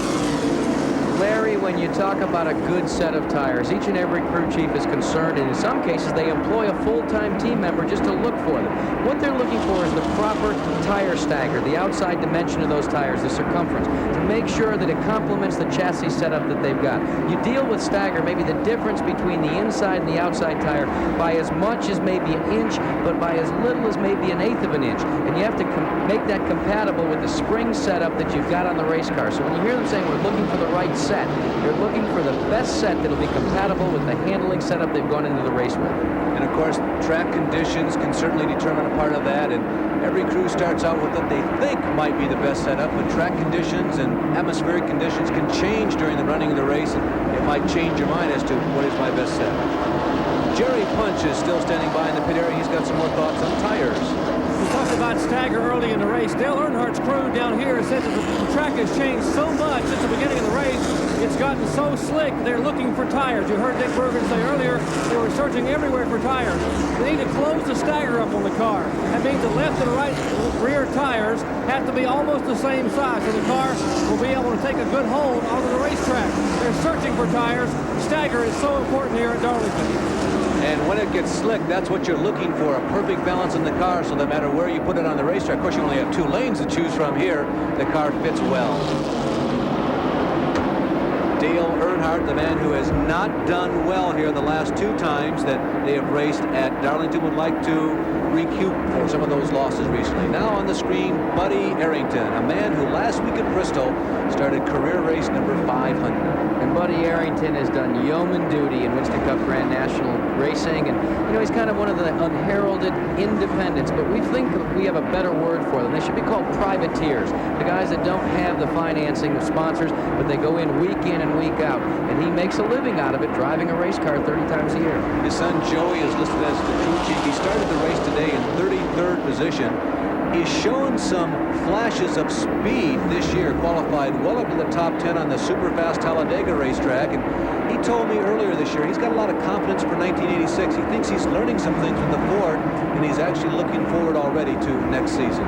Well, Arrington has got a lot of years under his belt. You know, he was injured several years ago. Well, now it's almost a decade ago, quite seriously at Talladega, Alabama, but he bounced back, and he still calls Martinsville, Virginia his home, and, you know, he's just the same old laid-back Buddy Arrington that first came on the Grand National Tour. He lives the dream of many American males, to make a living out of being a race car driver. Lake Speed, Ken Reagan on the screen momentarily. There's the leader, Dale Earnhardt, moving in on Joe Ruttman. Ruttman is 2 laps down to the leader, Dale Earnhardt. Ruttman, who has had some misfortune in stock car racing the last couple of months, but today things seem to be cruising along pretty well for him. Dale Earnhardt continues to lead this race, followed by Harry Gant, Bill Elliott, Cale Yarborough, and Benny Parsons. We still have 8 cars in the lead lap: Bodine, Baker, Bouchard, Rudd, and Waltrip. Hi, I'm Brenda Dycraft. If you're serious about getting rock-hard abs, there's only one choice. It's the Ab Roller Plus. When people do a sit-up, they have to lift their head and shoulders off the floor. This causes strain in their muscles of their neck and shoulders. Now there's the Ab Roller Plus. All you have to do, place your head on the neck pad, elbows on the side, and bring your body up at a natural crunch. And even if you've never done a crunch or sit-up before, the ab roller design places you in correct position every time. And the curved side rails actually help you raise your head and shoulders. It's an abdominal product that makes sit-ups and crunches easier to do. And when I even put this skirt on today, I'd lost about 2 inches, so I'm very excited. I've lost 2.5 inches. I love it, and can I keep it? The ab roller is absolutely fantastic because I had a neck injury and quit trying to do any type of exercise because of the pressure on my neck. This thing is fantastic. I've used some expensive exercise equipment in rehab. Nothing compares to this machine. These pants I'm wearing right here, 4 weeks ago, they were tight right here on my stomach. I mean, in fact, I've lost 3 inches. And I just cannot believe how great this piece of equipment is. Doctors say that exercises like these can help 80% of the people who suffer from minor back pain. When I tried, it was phenomenal. My back didn't hurt, my neck didn't hurt. I think it's a lot easier than doing sit-ups. I could feel the burn quicker, and you don't strain as much. Since he's been using the ab roller, he has gotten rid of Mr. Flab, and he looks great. The machine is great. Get the original Ab Roller Plus, complete with power stands, for only 3 easy payments of just $29.95 with no finance charges. Plus, if you order now, we'll include Brenda Digraph's 15-minute workout video, a $19.95 value free. Get the Ab Roller Plus today. Have your credit card ready and call 1-800-346-6226 or send 3 payments of $29.95 plus $12.95 shipping and handling to Ab Roller Plus, P.O. Box 2978, Framingham, Massachusetts, or call 1-800-346-6226. One of the rookies in today's race, Mike Waltrip in the Bear Racing, Quisenberry Racing Jim Testa Chevrolet car, and he's a rookie here, as you can tell by the yellow bunting on the back bumper, but he's doing all he can to get rid of that status, Jack. It looks like it. Some of the duct tape that has been applied there to signify that he's a rookie has come unglued from the bumper, and it's trailing in the wind, so he's a rookie to the ultimate this afternoon. When guys come up on him, they see that waving and saying, hey, look at, I'm new here. It's got to be a thrill for Mike. We have seen him many times in Darlington Dash races. Here's a guy like Earnhardt who really likes to stand on the button. And I would imagine he's running a controlled race here at Darlington today because he likes to get up front if it's at all possible. And it's very difficult, I would imagine, for Mike Waltrip to run against the grain of his own thoughts and kind of run a controlled race and just try and finish and get some miles. Likewise, it's got to be difficult for the leaders, Larry, because they're right now forced to run that sort of controlled race themselves. Dale Earnhardt in your picture there, leading over Harry Gant, running in third. There's Gant as he goes by. We'll get a good look at the separation there. Gant pulls down into one. There is Earnhardt, your leader. He's got to control his emotions because there's still over 100 laps to go. And Gant, he just can't envision trying to close quickly. He's got to do it methodically, slowly, because there's plenty of laps left to make a run for the front. Okay, Elliott is third, Cale Yarborough is fourth, Benny Parsons is fifth, Bodine is sixth, Buddy Baker still holds fast at 7th position on the lead lap. Ron Bouchard 8th, Ricky Rudd is 9th. Now 1 lap down is Darrell Waltrip running on the track, by the way, right behind Bill Elliott. Terry Labonte is 11th, 1 lap down. Bobby Hillen is in 12th position in that bright yellow number 8, 1 lap down. And Joe Ruttman is 13th, also 1 lap down.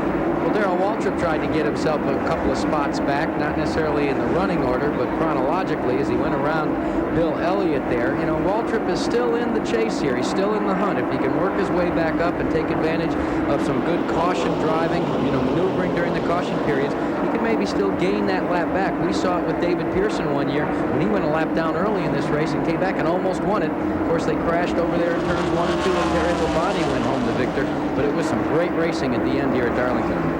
That guy in that red number 9 went down 2 laps in a race earlier this year, and he came back to win. And right now, Dick Bergen is with his brother, who's very much involved in the construction, design, and operation of this race team. Ernie, when are you guys going to turn up the wick on the car? We're loose right now. We can't turn it up. You know, we're running as hard as we can run. Can you get the set of tires that'll square it away for you? Well, you know, all that's a gamble, so, you know, you don't really know. Well, Bill Elliott apparently having tire problems, as are several other teams. Just trying to find the right set. There's nothing wrong with the tires. It's just getting them exactly matched. Still a ways to go. 245 laps are now down. That's approaching the 350-mile point of this race. 500 miles, 367 laps makes up the total of the Southern 500. Bill Elliott has really swept this season, the 1985 season of Grand National Racing. He has won 9 times. You can see the money. He has won $903,000 in race winnings. $727,000 is another figure that pops up. 9 speed records on 3 different tracks. He is 1 win shy of the single season record, that's 10, set by David Pearson. Well, the Darlington International Raceway is the scene of many legends, and a part of the folklore here is what goes on behind the scenes at every race. When you go to a ball game at the Yankee Stadium, you may come home with a bat or a ball and even possibly a jacket with the New York Yankees logo on it. The allegiance between race fans and their favorite driver, however, runs a lot deeper than that. And what's grown out of it is an industry known as driver merchandise. I'd say the average race fan spends about $25 to $30 during the race weekend here, trying to buy their favorite driver's material, whether it be Bobby Allison or Harry Gant, depending on who it is. We right here supply Bobby Allison, the 22-car material, and we do very well. And all the vendors kind of pull together just to get that driver material out there. The race fan is entirely different than any other sport I've ever been in, because they're true blues, and they wear their colors, and they're going to wear it if it's Harry, if it's whoever it is, Darryl. They're honorable people. Conservative estimates put the annual gross sales for this merchandise at anywhere from $4 to $5 million. And the point to remember is that the drivers receive anywhere from 5 to 15% of that gross figure. It's fairly easy to see that it's a very profitable business, not only for the vendors, but for the drivers as well. And nowhere but in the Deep South do they love their drivers and their racing quite as much as they do down here in Darlington, South Carolina. Have you had financial problems such as bankruptcy, poor credit, repossession? Let me help. I'm Charlie Rowan at Warner Pontiac. I'll put my past banking and 13 years of experience in the car business to work for you. We've delivered more than 350 cars with no money down in our credit rebuilder program. Choose from 150 cars, each one checked by our service department. We're the only Pontiac dealer in the state to receive the Master Service Award for excellent service. We're waiting for your call at 422-3502. Ask for Charlie. My heat pump wasn't too old, working fine. Who'd have thought it was costing me money? Randy Nutter with Nutter Heating and Air Conditioning. Turns out heat pumps just 8 years old can be inefficient. Who knew? Nutter Heating and Air Conditioning, your independent Lennox dealer. So I got a Lennox high-efficiency heat pump. Who'd have guessed I'd be saving up to 40% on my heating and cooling bills? Nutter Heating and Air Conditioning. Lennox, 5,000 independent dealers, 100 years of service, one less thing to worry about. Who could ask for more? My own Tropical Island would be nice. Soon you'll be able to know immediately if statements like these are true. Mr. Gullible. ESPN News Network, the 24-hour sports news network from ESPN. Who else? Grand National wins in 1985 have been selfishly clutched by just a handful of drivers. Matter of fact, only 8. And only 3 have won more than once. And one of the 3 is Dale Earnhardt. He looks like he has a real clean shot at going after win number 4 here at Darlington in the famed Southern 500 today. Bill Elliott, of course, leads that hit parade with 9 wins, and Neil Bonnet is the only other driver who has won more than once. Larry, by our calculations, we should start to have some normal pit stops very shortly, but there's Buddy Baker, and a call has got to go down for his run. With an Oldsmobile that many people said Oldsmobile was not going to be the hot setup this year. He's been trying it with Danny Schiff, his co-car owner, and Robert Harrington, who's really a good chief mechanic in his own right, and they've been doing this all year. Big, strapping Buddy Baker has always dreamed about the Southern 500. He said, I get psyched up more about this race than all of the other races put together. This is the one I want to win. This is the one I want to go after. You know, his dad, Buck, won it 3 times. Buddy Baker ranked 7th on the all-time list for most money won. He's already tested the 1986 street version of the Oldsmobile, and his comment after it said, hey, I think they finally come up with something to rival the Fords. Dick Berggren can update us on a piece of drama that is beginning to develop down in the pits. Indeed it is, Larry. Pancho Carter's car is behind pit wall, and Pancho's lying down behind me in his hauler. The problem apparently is that he's burned his foot on the floorboards of the car. Now, this is something very common to Grand National racing, but again, Pancho Carter hasn't been in a Grand National car since 1970. Right now, the treatment is they're putting ice on it, standard procedure for a burn. Another treatment that's taking place on pit road was a quick stop by Darrell Waltrip. We alluded to the fact that we could be seeing pit stops. Normal routine coming up very shortly. Waltrip, one of the first. He's in and out. There's Earnhardt and Gant. Are we going to see the battle right down here to the pits to see who gets out first? Yarborough is pitted, Waltrip, Bodine, and here comes Bill Elliott. Has just come off of turn number 4, coming to a stop underneath the green flag. Let's see what they do. Now, you remember, they were not very happy with the setup. Let's see what changes they make. They're going to the right side. Are they making any chassis adjustments? Ernie Elliott leans in. Yes. Looks like maybe 2, maybe 3 turns there on the left side. He's off and away. 15.0. That's not a bad green flag stop. Considering how much work that they did. He goes 1 lap down, but of course, Gant and Earnhardt will have to pit one more time. Unofficially, this will move Benny Parsons up to 3rd and Buddy Baker up to 4th position in the race. Joe Ruttman is another one of the drivers coming in. Of course, he's out for the win right now. Earnhardt and Gant are going to go after it right now for the lead. Gant goes, takes a look to the inside. Earnhardt says, nothing doing, friend. I'm going to stay out in the lead. Now, remember one other issue, Larry. We saw it at the Champion Spark Plug 400. Gant seems to have a propensity for going longer between fuel stops than his competitors. You know, they've been working with that fuel flow meter inside the car. Travis Carter alluded to us before that late race caution that he'd go the distance. So Earnhardt's the next soldier to drop off to the wayside to take on fuel and tires. And look who's out front, Harry Gant. Normally, the ability to go 10, 12 miles longer than all your competitors would not be an advantage here in Darlington because there are so many yellow flags, but it might work to Harry's advantage. Jerry is down in the pit area. The leader, Dale Earnhardt, in for his stop. They will change left side tires on the Earnhardt car. Jeff Bodine was in. He got left side tires. Well, Bill Elliott got right side rubber. They have 1 can of fuel in. They're adding the 2nd can. Should be a good stop for Earnhardt as the cars move down and away. Good pit stop for Dale Earnhardt. So Dale Earnhardt becomes the 8th leader to pit under green flag. Harry Gant stays out there. It was something we all kind of anticipated, but weren't really convinced it would be a significant factor in this race. Harry Gant continues to motor around while the USAC champion, the sprint car and midget champion, Pancho Carter, is now out of the car. Pancho, you look awful overtired. Well, I'm not really overtired. It's just that the seat in the Lancaster Tobacco Special was just a little uncomfortable for me. I haven't run a Grand National car before, and I really didn't run enough laps to get the car real comfortable seating position. But I started developing a cramp in my heel, and I also had my heel laying on the floorboard, and it was getting real hot and starting to burn.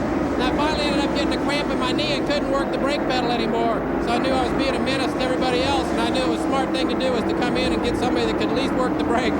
And they did. Right now, getting in the car right in front of Pancho Carter is Phil Parsons that crashed earlier in the day. They're suiting him up and strapping him in, and very shortly, he's going to take off in this #1 automobile. Here comes the leader, Harry Gant, in the pits. By the way, Pancho Carter's decision, that's a brave one, I got to tell you. Similar to the decision that Willie T. Ribs, I think, made at Indianapolis this year. Here comes the leader, Harry Gant. He didn't go a tremendously longer distance than everybody else did, but he did go farther, and Jerry Punch is right there. Again, left side tires for Harry Gant, the leader. The Cole Vantage Chevrolet is in for service. Again, get the cold break to clean the windshield. Left front tire is on. Left rear tire is off the jack.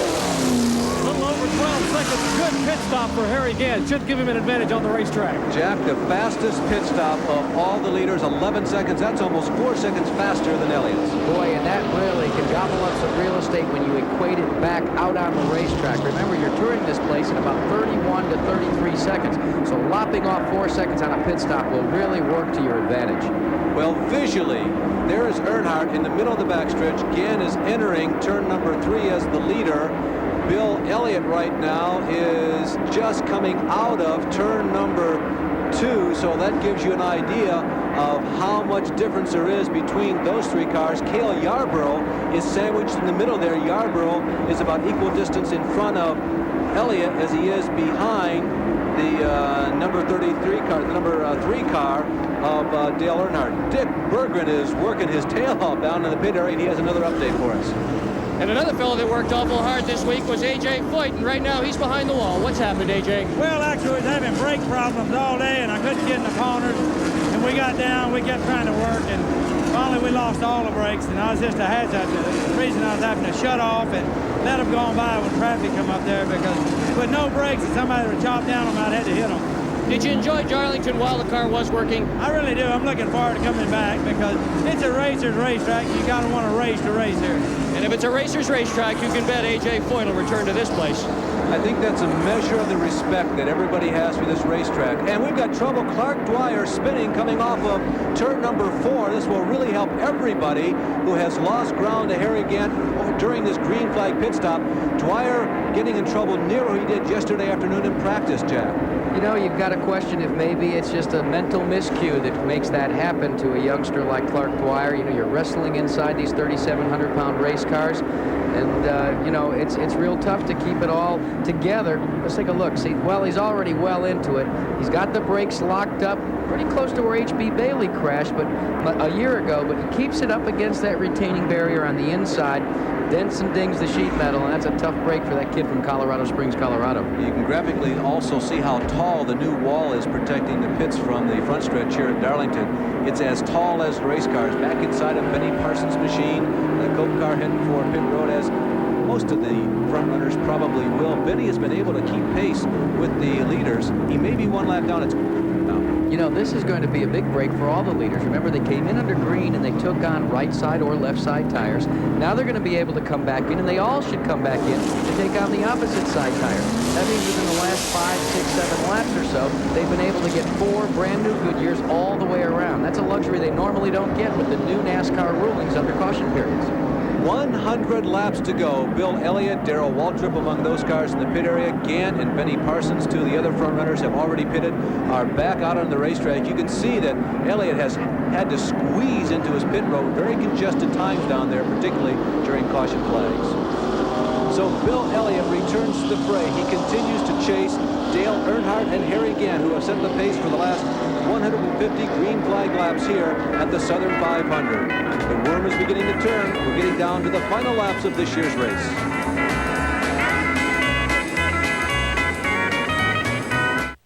If you have one of these or one of these, then you're ready for the most useful tool ever invented. Introducing the Roto 7 Power Disc, a disc so strong it can cut through this hardened steel file, power through this brick, zip through copper pipe, and even cut through masonry with ease. The tempered carbide disc cuts right through this iron chain and shears off any nail in its path. Roto 7 not only breezes through ceramic tiles, but even makes rounded corners quickly and easily. Use it on your circular saw to cut smoothly through Formica. No binding, no kickback, and it always leaves a clean, smooth edge. But cutting is just the beginning. Roto 7 will sharpen your tools, even your lawnmower blade, and it'll grind just about anything. All your work comes out clean and burr-free. You get not 1, but 2 power discs. And if you order now, we'll also include this Roto 7 sanding disc. Just look how easily it strips away old paint. Ordinary sanders keep clogging up, but Roto 7's open mesh keeps it running clog-free. You get all 3 discs for only $19.95. So order your Roto 7 now. Call toll-free 1-800-892-1212. That's 1-800-892-1212. Or send check or money order for $19.95 plus shipping and handling to Roto 7, 2 Morgan Avenue, Norwalk, Connecticut. Or call now 1-800-892-1212. Hello, and welcome to Track Rusty Sweepstakes, sponsored by ESPN and Miller. If you'd like to know how you can win a trip to meet Rusty Wallace to the Napa 500, press 1 now. Watch the Mountain Dew Southern 500 this Sunday on ESPN. After the race, call this number with Rusty's starting and finishing positions. For other prizes, press 2. You could also win official Miller Racing gear. To end this call, press pound now. To hear Rusty flying a kite, thanks for calling Track Rusty. Well, we're still under a caution flag for the Clark Dwyer situation. The car has been removed from the racetrack. There are only 4 drivers suddenly on the lead lap. Gant, Earnhardt, Yarborough, and Elliott. That last green flag segment, it stopped just a little bit too late for about 5 drivers. Yes, Larry, it did. And, you know, the thing is, though, this is when it starts to, you know, weed the rest of the competition out. When you get down to 3 or 4 cars, that's when these guys will really begin to race and race hard. And we are down to the final 100 laps. And by the way, inside of that 100-lap window, normally you cannot go the distance on the load of fuel that you have. So we anticipate that everybody else will have to stop one more time because 100 laps is still 137 miles to go.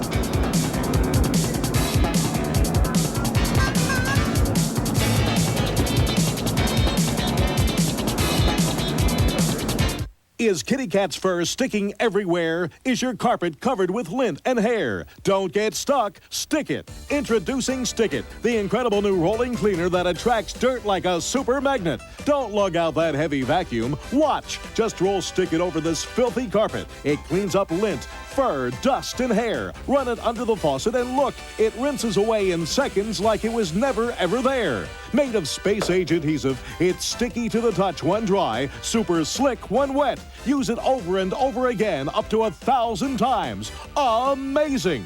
Its easy grip extension handle stretches to reach dust on drapes, cobwebs from ceiling corners. Hate to clean those hard-to-reach places? Just stick it, then rinse clean in water and wash the mess away. Beach sand is hard to clean. Stick It attracts the tiny particles and rinses away in seconds. Now, you can get your Stick It with extension handle for the amazing low price of only $19.95. But wait, we'll also include Stick It upholstery cleaner. It's perfect for car seats and carpeting. It cleans an entire velveteen couch in seconds. Then just rinse off the mess. Great for countertop spills. Picks up party mess. And watch this. Glitter is gone in a flash. It sticks like glue. Order in the next 10 minutes and we'll include Stick It clothing cleaner absolutely free. Perfect for pocket or purse. White rabbit on your black coat? Roll on Stick It to clean up in seconds. Fido just wants to say goodbye. Don't cry. Use Stick It to brush hair away in a flash. Now, you get the Stick It floor roller with extension handle, the Stick It handheld roller, and your free Stick It clothing roller, all for just $19.95. Don't get stuck. Stick It, stick it, stick it. To order Stick It, use your credit card and call 1-800-767-1500. That's 1-800-767-1500, or send check or money order for $19.95 plus $5.95 shipping and handling to Stick It, P.O. Box 2978, Framingham, Massachusetts, or call 1-800-767-1500. Just one lap to go before we go back to green. Maybe an opportunity to talk to Cale Yarborough. Cale Yarborough, this is Jack Arute. Waddell Wilson alluded to the fact that you needed to make some adjustments with tires to go for the win. Do you think you've got it settled down now? Well, it's not like exactly like it's like for it to be, but we're going to give it a shot anyway. Well, good luck to you. We'll watch you on this restart, Cale. Darrell Waltrip continues to duck in and out of the pits underneath this yellow flag. Apparently more serious problems than we anticipated. There's Waddell Wilson, Cale Yarborough's crew chief, and another win this year would suit them just fine. They have really struggled. They are used to winning 3 or 4 times a year under their abbreviated schedule. They've only been able to milk out 1 win so far this season. Well, here's a good look at the restart with Harry Gant getting ready to come up through the gearbox, getting a little nice breeze inside the cockpit before they drop the green flag. The green flag in the Southern 500 is back underway again. Benny Parsons, of course, in our camera car, one of those drivers who dropped down a lap just at the end of that last green flag segment. Bodine, Ricky Rudd, and Buddy Baker among the others who slipped 1 lap behind. The first 4 cars with Benny Parsons, the wild card in the mix, are at the top of the race. They're at the front of the pack. It is Gant, Earnhardt, Yarborough, and Bill Elliott. There is the view that people running 2nd, 3rd, and 4th in the race see of a leader. Harry Gant working his way now down out of turn number 4, down the front straightaway, beneath Harold Kinder's start-finish line, and up into turn 1. Benny Parsons, let's take a look at what the race for 2nd looks like from a camera angle inside a race car. That's Dale Earnhardt being challenged by Cale Yarborough. Yarborough, though, no contest right now for that 2nd position. Earnhardt has it and joined it this time. It's at this point of the race where physical conditioning really becomes a factor. It's like a construction worker who works 2 days in a row. He's pounding iron. He thinks the day is done, but he has to come back and do it for another day without any rest. A yellow flag is a bit of a help, and in some respects, when you get your rhythm going, most drivers would like to just stay out there and keep pounding away. Not at Darlington, though. I think most drivers look forward to the little respite that a caution affords. Cale Yarborough showing what looked to be a little puff of smoke. I think it was just speedy dry coming out as he ran through it, but that was a cause for a momentary concern. concern as Dale Earnhardt continues to run in second. Great pictures from Benny Parsons' car in that battle for second position. We are not in the latter stages of this race, but we are in perhaps the final third of it. And now you begin to resurrect the question. Where is Bill Elliott? Where is that race car? What is its condition? Has he shown the ability to lead?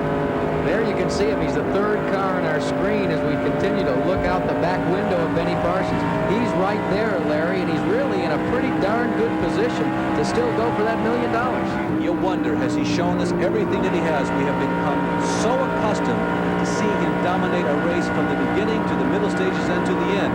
I don't know that he has the strength that he normally has on a super speedway. Well, I'm not even afraid to stick my neck out on a limb and say he has not shown what he's capable of yet. That's the classic Bill Elliott signature.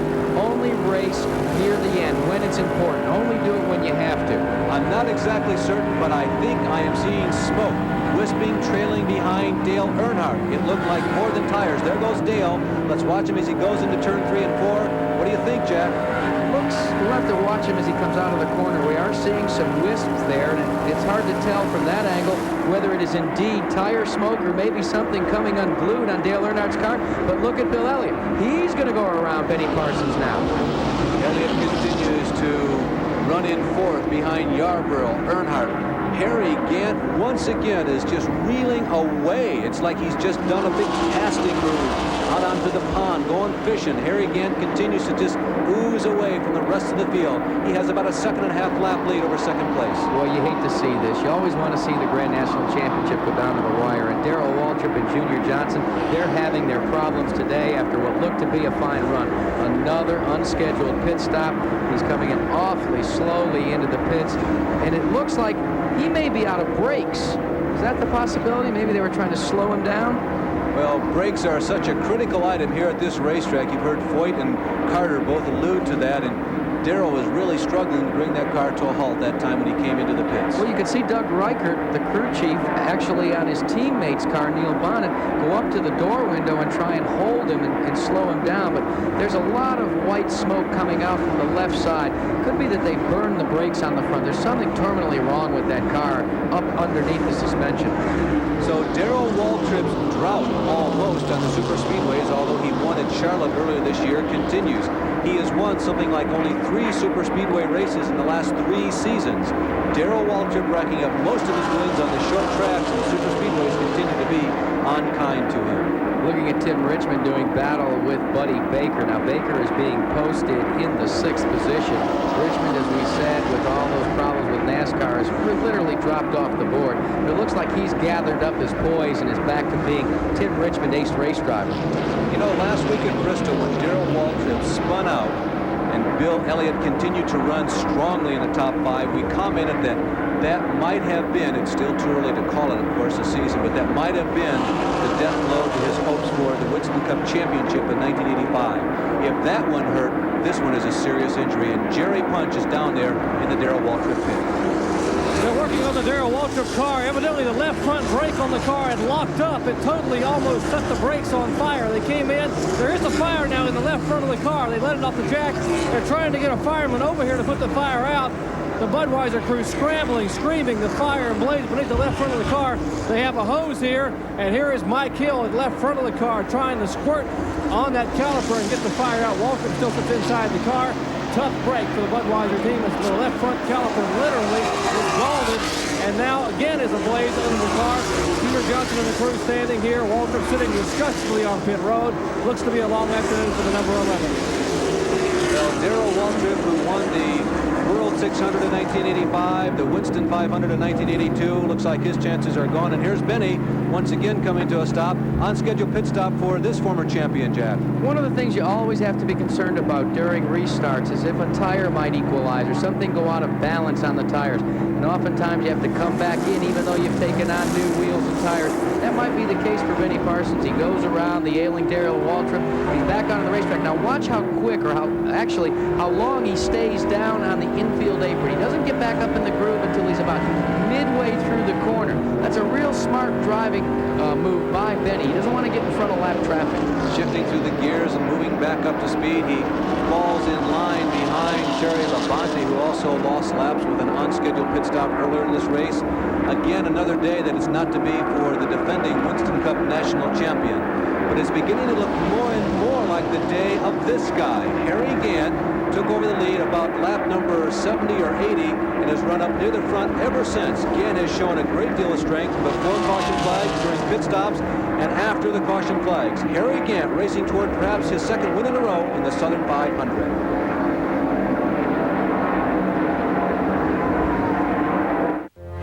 In the law of the jungle, it's survival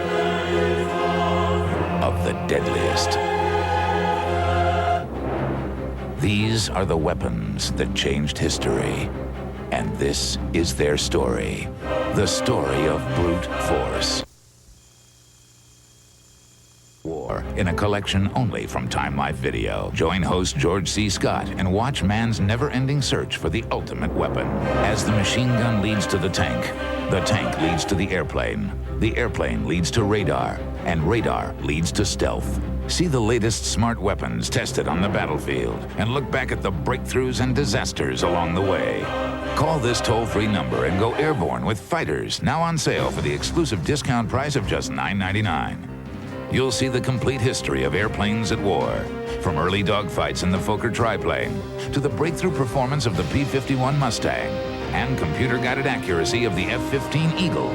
Call right now and we'll also send you aircraft carriers, a behind-the-scenes look at the world's most complex weapon system, absolutely free. That's 2 videos for the price of 1.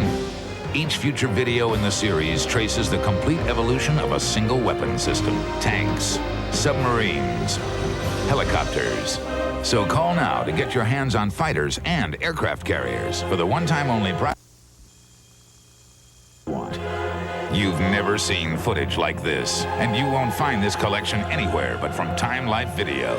So see how it feels to have the ultimate weapon on your side. See how it feels to fight with brute force. Call now and order. To order your brute force and receive your free aircraft carriers for only $9.99, call 1-800-293-9100 or send $9.99 plus $3.49 shipping to Brute Force, Department 2, Richmond, Virginia 23280. Back at Darlington, and if this guy, Harry Gant, in the green machine wins, it's not going to stretch out that list of people who have won in 1985, because as you can see, he leads this race. Running in 4th is Elliott, 5th is Rudd, and 6th is Bodine, and Harry Gant is a guy who has already won in 1985. They used to call Gant Mr. Runner-Up. He seemed to be a bridesmaid more times than he competed in Winston Cup Grand National races. But in the last couple of years, they've begun to come together as a race team, and the Skoll Bandit, led by Travis Carter and Hal Needham, the car owner, are beginning to slowly establish themselves as one of the top teams in competition, whether it's on a short track, a super speedway, or across a hybrid like you'd have to call Darlington. In the last decade, we have seen how important starting up front is here at the very rough and tumble Darlington racetrack. Harry is the last driver to win this race in the pole. He started there last year when he won. Prior to that, David Pearson was the most recent pole setter to go ahead and win the Southern 500. Harry didn't start on the pole this time. He started in 6th. Bill Elliott owned the #1 spot after qualifying. You know, we talked about the fact that maybe, and I repeat, maybe Harry Gant could go the distance because he's always gotten such good fuel mileage. That's really going to be running it close to the vest, though. On the restart there, I believe they had about 130 miles to go in this event. And that would have to really call for some excellent fuel consumption.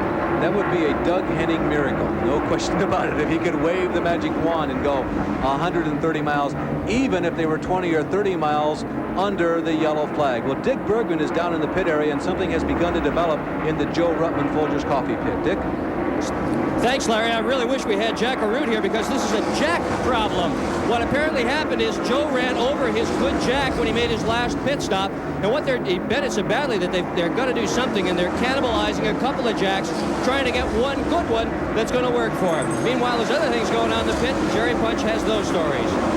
Here in the Darrell Waltrip pits, here's the reason for the Waltrip fire. The caliper, or part of the brake assembly from the left front tire, had broken loose. You see where the brackets had broken along here? This began to hang down. It began to rub along the wheel assembly. It caught it on fire. It totally destroyed the brakes. These are the brake pads inside of the left front disc brake. They had to tear this off, cut the cables, replace it. While they replaced it, fluid leaked out of this brake fluid cable and caught on fire. That was the fire on Darrell Waltrip's car, the left front tire. Darrell Waltrip has returned back to the speedway. He's out running now, but several laps in arrears to not only this man, but 3 other people who are on the lead lap. Darlington International Raceway. The straightaways are 1,300 feet in length. That's exactly 1/4 of a mile where Harry Gant is right now on the front stretch. He goes to turns 1 and 2. Their radius is 2,100 feet. They're a little more narrow than turns 3 and 4. Turns 3 and 4 are 2,500 feet around, and lots of smoke now from Dale Earnhardt's car, and I don't think that's just tire smoke. Boy, that time by it didn't look like tire smoke, Larry, but it's so hard to tell because you could have gotten it off the right front tire, especially if you've got a push, and it would come under the undercarriage and come out in what one would begin to think might have been a rear end or something more terminal happening. Now the yellow flag may be coming out here. We've got debris on the backstretch. The yellow flag comes out now. This could be interesting. It's time to play all your cards up, Larry. They can go the distance from here. This is when these pit crews are going to have to choose their best tires, make the final adjustment, and gamble that this thing's going to go green the rest of the while, and it's going to tighten the field up. Now let's watch how well Bill Elliott runs. Now we'll see what we will see. Exactly 100 miles to go, 74 laps left in this race. Everybody now has a chance to come in, put on that best set of tires, put in enough fuel to go the distance, which will probably be a full load for everybody. There you see Gant coming in, Earnhardt shooting underneath him, Harry sleeping perhaps just a bit that time. There's the debris on the racetrack, looks like just a paper bag. It's down there right in the middle of the groove, though, on the backstretch, and Dick Berggren is down in Harry Gant's pit, ready to call the action. And enthusiastically, Harry Gant overshot his pit ever so slightly. They're ready for him, though. Left side tires is Harry Gant's choice, and they pretty well got them on now. He's got a black tire mark on the left, and there he goes. And down pit road is Jerry Punch. Dale Earnhardt in, likewise in for a pit stop. Left side tires on Earnhardt's car. He also got left side tires. We'll try to get a comment from Richard Childers. Richard, is there a problem with the car? Is the car smoking on the racetrack? What? Is the car smoking on the racetrack a little bit? No, we're just now starting to have to use sticker tires, and we think it's the tires smoking right now. We couldn't really tell. Well, that's a story from the Earnhardt pit. Possibly tire smoke only. Could be good afternoon for Earnhardt. Left side tires on the pit stop. Yes, Bill Elliott did pit. Yes, Cale Yarborough pitted. We were not watching Cale, but Bill changed left side tires. Left side's across the board, Larry, so everybody's pretty much got the same on board. 4 guys are in it. We've got 100 miles to go. This could be a quartet-type shootout, an OK Corral shootout to the finish of this year's Southern 500 at Darlington.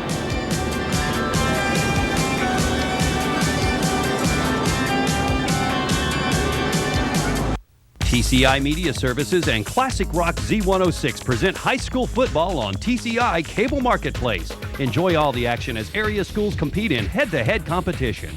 This week, don't miss the Parkersburg South Patriots versus Wheeling Park Saturday at 10 p.m. and Sunday at 3 p.m. on TCI Cable Marketplace. High school football brought to you by TCI Media Services, Classic Rock Z106, and TCI Cable Marketplace, your local football connection.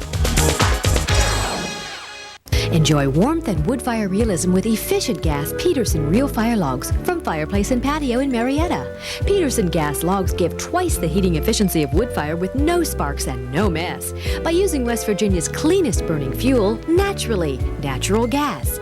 Peterson gas logs from Fireplace and Patio provide instant radiant heat, on-off fingertip flame control, and is more economical than wood.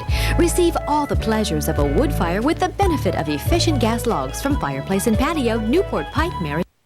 Now you can get all the scores up to the minute down at the bottom of ESPN2. Bottom Line 2 for constant updates on all the games. Check in weeknights 7 p.m. to 7 a.m. Weekends 1 p.m. to 7 a.m. Only on ESPN2.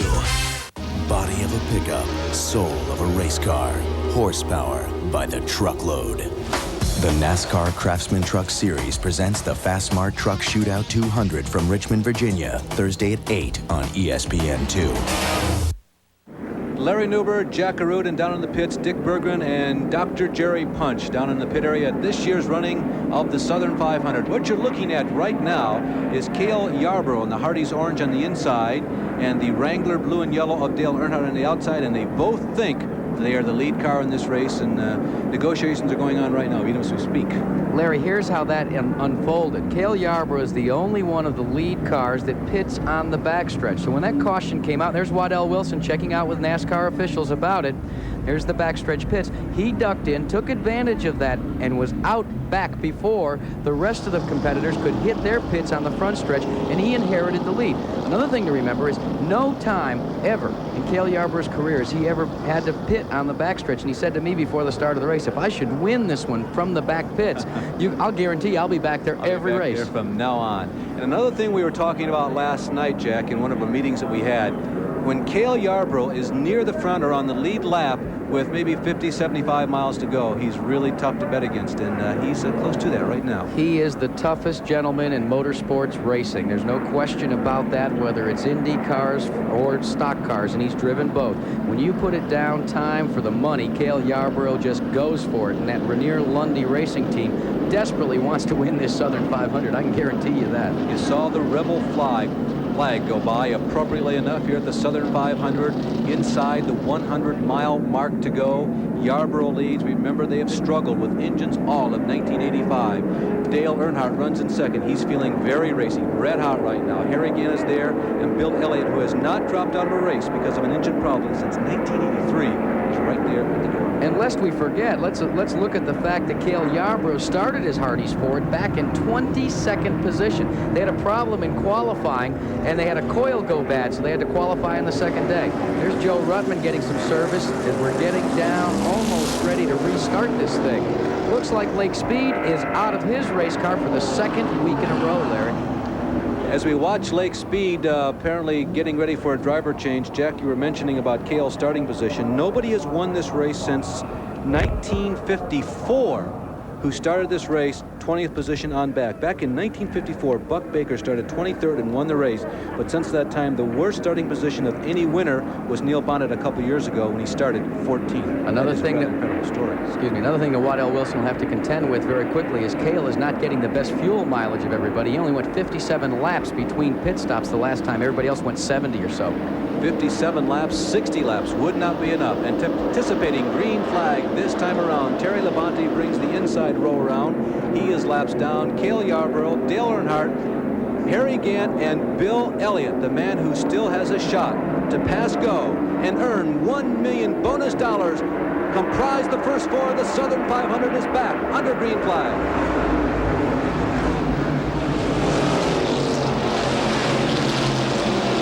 Labonte and Earnhardt make contact hard in turn 1 and 2, but they both gather it back up and continue.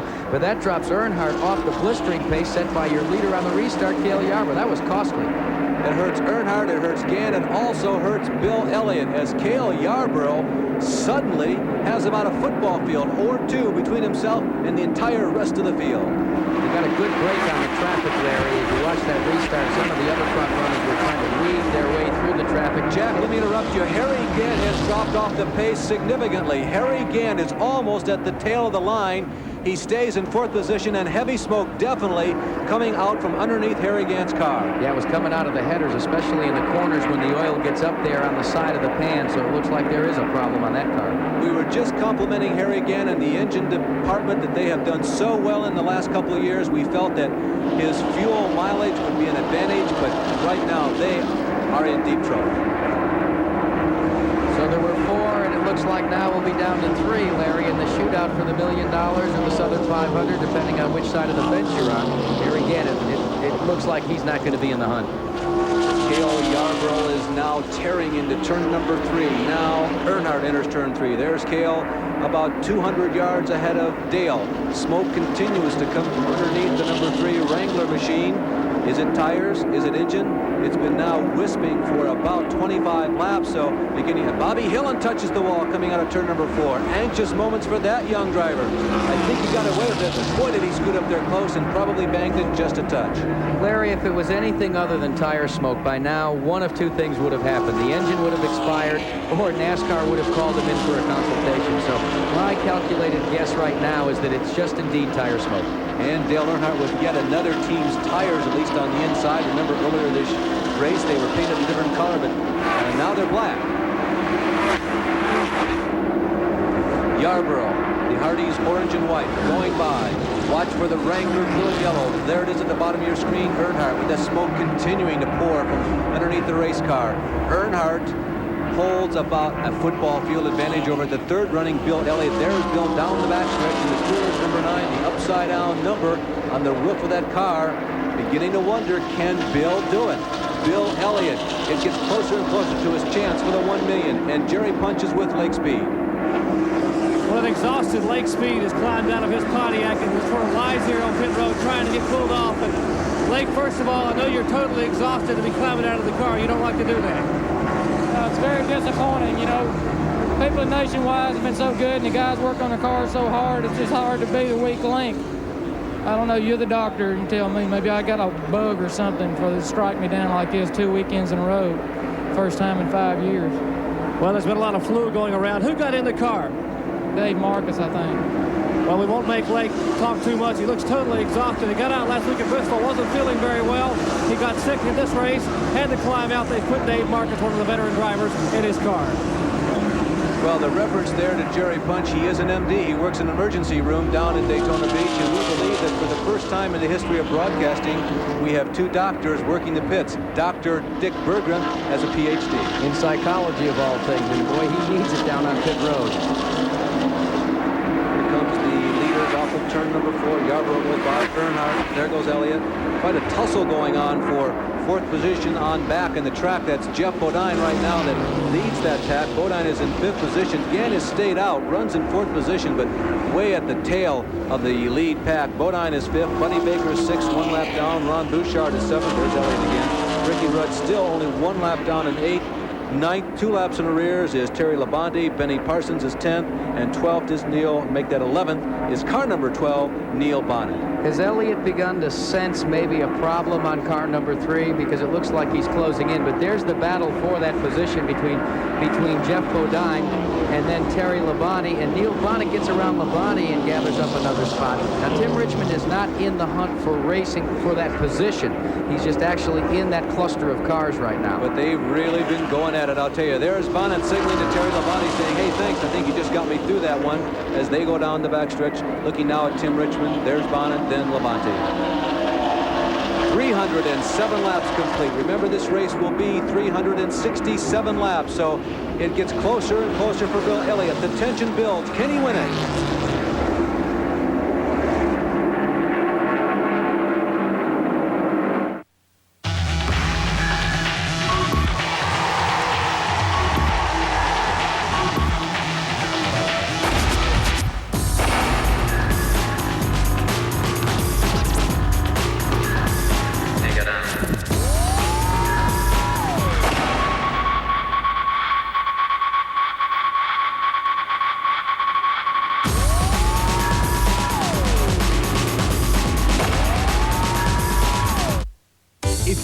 Successful in the world of sales, but you're looking to take a step forward, call this 800 number for information on one of America's fastest growing companies. We want you to join our nationally respected team offering Sears authorized home improvement products. We're looking for confident, motivated professionals. We're a highly ethical, employee-driven company. You'll get extensive training, an ongoing supply of leads, and much more, including excellent benefits and compensation. You'll work for a company authorized to represent a name trusted throughout America, Sears. For me, it's been a great experience. I'm selling products that people really need, backed by a name they can trust. So every day I know I have the tools I need to be a success. We can offer you a challenging career with real growth potential. You'll be working with customers right in their homes. Opportunities are available in cities in your area. If this sounds like the right fit for you, call this 800 number. Become a Sears authorized sales professional and build a career in home improvements. do you keep track of everything that happens in the world of motor racing?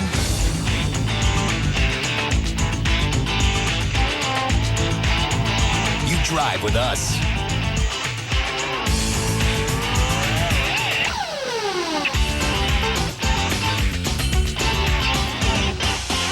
RPM Tonight, the ultimate wrap-up of the day that was in the world of motor racing. Monday through Friday at 7 and Sunday at 8, only on ESPN2. But Jack, the drama is beginning to build. There was definitely smoke coming from underneath Cale Yarborough's car the last lap. Dale Earnhardt almost lost control coming out of turn number 2. He was passed once by Elliott, but he got him back. Now, is Yarborough smoke? Is that oil or is it tires? Both cars running in front of the million-dollar man, Bill Elliott, are smoking. Let's take a look at the last lap pass. Here comes Bill Elliott. He sensed, as we said, maybe a problem on Earnhardt's car. He gave it a shot for position. He goes up into the corner, cleanly by a nice pass. And let's get an update from Dick Bergeron to see just if there is indeed a problem on Dale Earnhardt's car. Dick? Well, if there is a problem on Dale Earnhardt's car, Richard Childress, who owns it, will know. Richard, what's the story? Well, we're picking up a little bit of smoke in the corner, but I think under that last caution, something must have come up and hit a line or something. It's not anything serious, though. Is it rear end, engine, transmission? What is it? And will the car last the duration? Yeah, the car will last if NASCAR don't get say something about it. They're going to work with us as long as it don't get no worse. So as long as there's no oil problem on the racetrack, they're going to let you stay out there and you're going to have tough. Yeah, the car, it didn't affect the car any. Larry? Well, Dick, a roar went up from the crowd when Elliott went underneath Dale Earnhardt. They all stood up. They sensed the clutching blow or the killing blow coming up, but it doesn't seem to be happening. You know, Richard Childress may have really severely understated that because, of course, Elliott got around Earnhardt, and if the smoke was affecting Earnhardt's capacity to drive here, he would have never been able to get back around Elliott as easily as he did. So it's probably one of those small lines that go back somewhere, maybe to a breather or something like that, that might have become severed from some debris. And what's nice is NASCAR will indeed work with you in that situation. They'll stay in close contact with Childress and with their turn viewers and make sure that it isn't laying down any liquid on the racetrack that could pose a hazard for other drivers. Time is beginning to run out for Bill Elliott. Yarborough is about 25 car lengths ahead of Dale Earnhardt. Earnhardt is about 8 car lengths ahead of Bill Elliott. 52 laps remain in this race. 52 laps is about 70 miles. 70 miles out of 500. Bill Elliott, the only man with a chance for the Winston Million, is still very much in the thick of it. He has more than a chance. He is right up there, Jack. Hey, Cale Yarborough's got a chance to make $40,000 this afternoon. That's not too bad of a payday either, so you can be sure that he and Dale Earnhardt is running in the second position. They're all going for bucks. Maybe a few less zeros than Bill Elliott, but they're running just as hard. That money's important to them, too. There is a visible difference. It's shorter between first and second spot. Earnhardt is definitely moving in Yarborough. There goes Yarborough. Earnhardt. Here comes Elliott. The first 3 positions have visually tightened up over the last 3 laps. Earnhardt is now coming on like a rocket ship. That distance, which was 30 cars, is now shrunk to about 15, and I still contend there is smoke coming from both of the cars in front of Bill Elliott. That smoke is so difficult, though, to tell just indeed if it's affecting performance on these machines. You know, when you run 500 miles, so many little pieces and parts can come loose, and you can begin to have some liquid spill out from so many various and sundry places under the race car.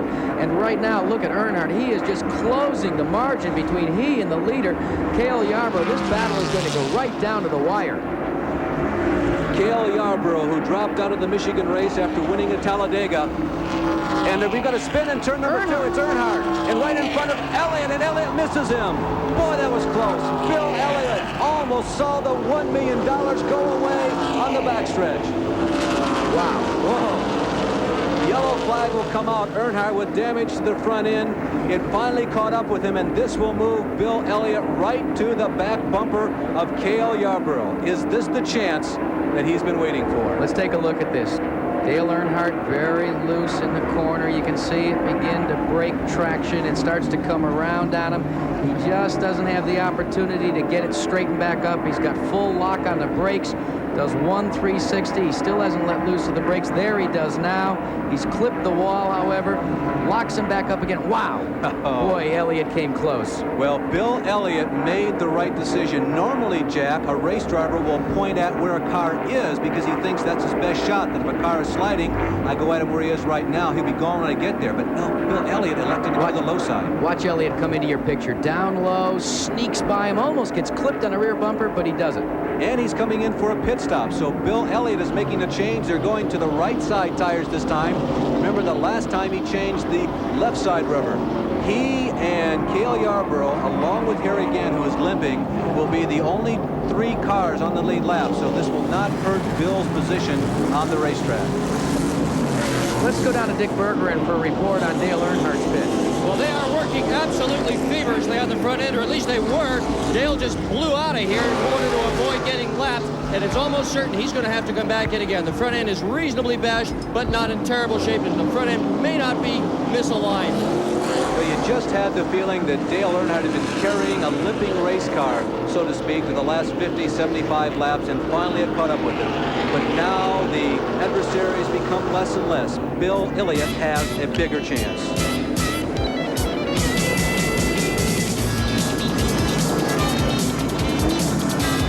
Fed up with sports on strike? Don't hurt your head over it. Strike back with a sports video collection that'll be a smash in your home for years to come. The totally awesome sports collection from ChoiceMark. 5 incredible sports videos for just $19.95. That's right, just $19.95 scores you 5 great sports videos featuring today's superstars like Shaquille O'Neal and Charles Barkley. Plus classic footage like Say Hey Willie Mays and Will Chamberlain's 100-point game. Just $19.95 and you get Sports Blooper Mania, the lighter side of baseball, incredible plays, pro sports bloopers, and amazing superstars. 5 different tapes with exclusive footage, much of it never before seen on TV. Call now to get hours of shattering dunks, miraculous buzzer beaters, tricky plays, off-the-wall scores, and the most outrageous sports bloopers and practical jokes ever committed. You'll laugh, you'll cheer, you'll cringe. But most of all, you'll have a sports collection that'll entertain you for years to come. Satisfaction guaranteed or your money back. This collection is not available anywhere else, and it's the perfect gift for your favorite sports fan. Don't flip out over sports on strike. Strike back by calling now to get the totally awesome sports collection from ChoiceMark. 5 wild sports videos for one low price of $19.95. It's not available anywhere else, and operators are standing by. So get your credit card ready, pick up the phone, and call now. Call 1-800-982-3300 now to get the totally awesome sports collection for you or your favorite sports fan. 5 incredible videos, a $75 retail value for one low price of $19.95. And a 30-day money-back guarantee. Call 1-800-982-3300. That's 1-800-982-3300.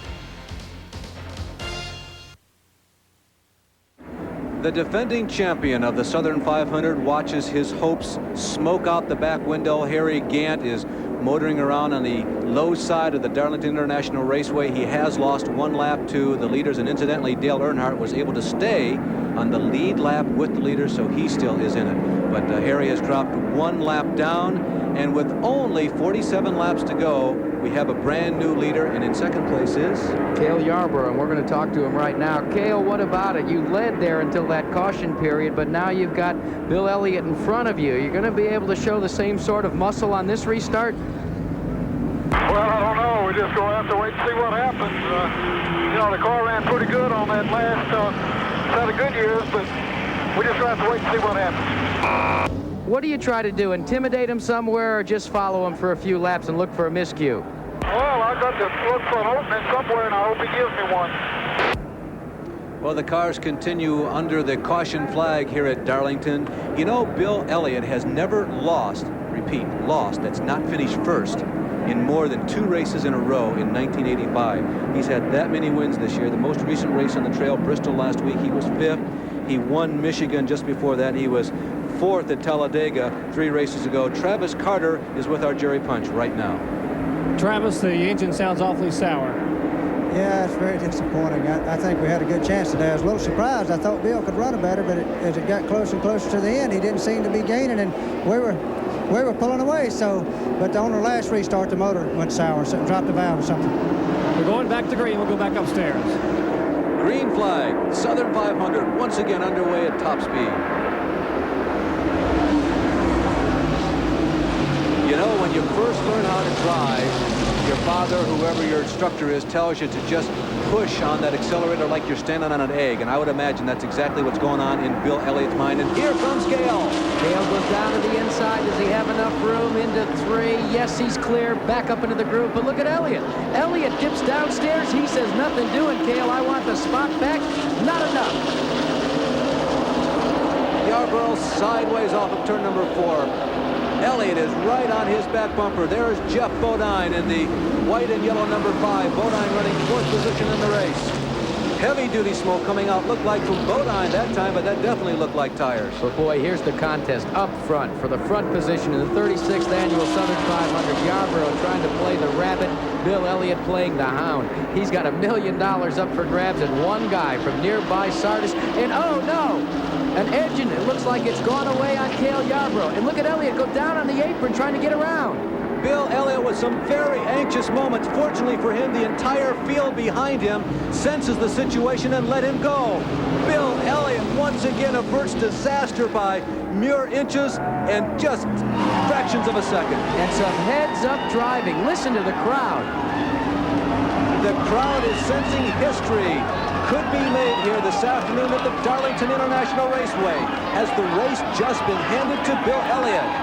Let's take a look at this replay. You want to talk about some heads-up driving. Cale Yarborough beginning to accelerate, pulling around Bill Elliott, and there it goes. The telltale plumes of smoke. But watch Elliott. Look at Elliott. Now, what He's still looking for some beautiful driving here. Goes down on the apron here, Larry, and tries to hold on. Now watch Cale. He starts to come back down, and he sees everybody coming and says, whoa, I'm going to hold on to it. Lets Elliott by. I think Elliott was thinking $1 million. And Dick Bergen is down in the pit area right now with an update. Dick? Bill Elliott's in for what could well be his last pit stop. He's got some blue paint on the left side wheels. They're changing left side tires. He's just taken a quick drink. They're washing the windshield, a second quick drink, fuel in the car, and off goes Bill Elliott. The team is hugging itself, and at this racetrack, you never want to be confident prematurely because this track can jump up and grab you at any instance. I don't think that was confidence. I think what it was getting excited about such a quick stop. Look at Cale Yarborough. He's still motoring on around, so he's probably trying to find his way to the pits. Well, it happened suddenly, but I really felt that about 10, 15 green flag laps ago, it looked like there was smoke coming from both Earnhardt as well as Yarborough. Was that a harbinger of things to come? Well, I don't know, but Elliott may have just won.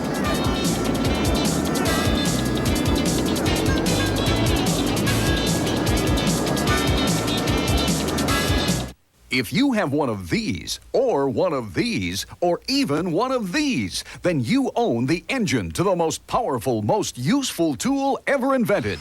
Introducing the Roto 7 Power Disc, a disc so strong it can cut through this hardened steel file. It can even power through this brick.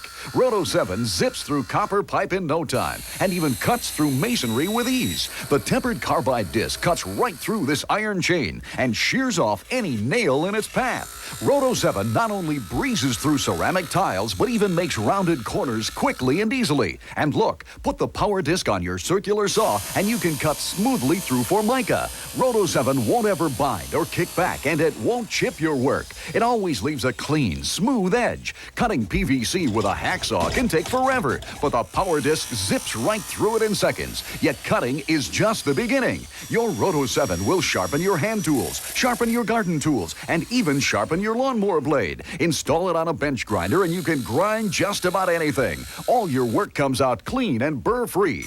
The Power Disc is the best disc you can get. It'll never break or shatter. You get not one, but 2 Power Discs for only $19.95. But wait, order now and we'll also include this Roto 7 sanding disc. You won't find a better sander anywhere. And look how easily it strips away old paint. Ordinary sanding discs keep clogging up, but Roto 7's open mesh construction keeps it running smoothly, cleanly, clog-free. You get both power discs plus the sanding disc, all for only $19.95. So order your Roto 7 power discs now. Call toll-free 1-800-525-8400. That's 1-800-525-8400. Or send check or money order for $19.95 plus shipping and handling to Roto 7, 2 Morgan Avenue, Norwalk, Connecticut. For fastest delivery, call 1-800-525-8400.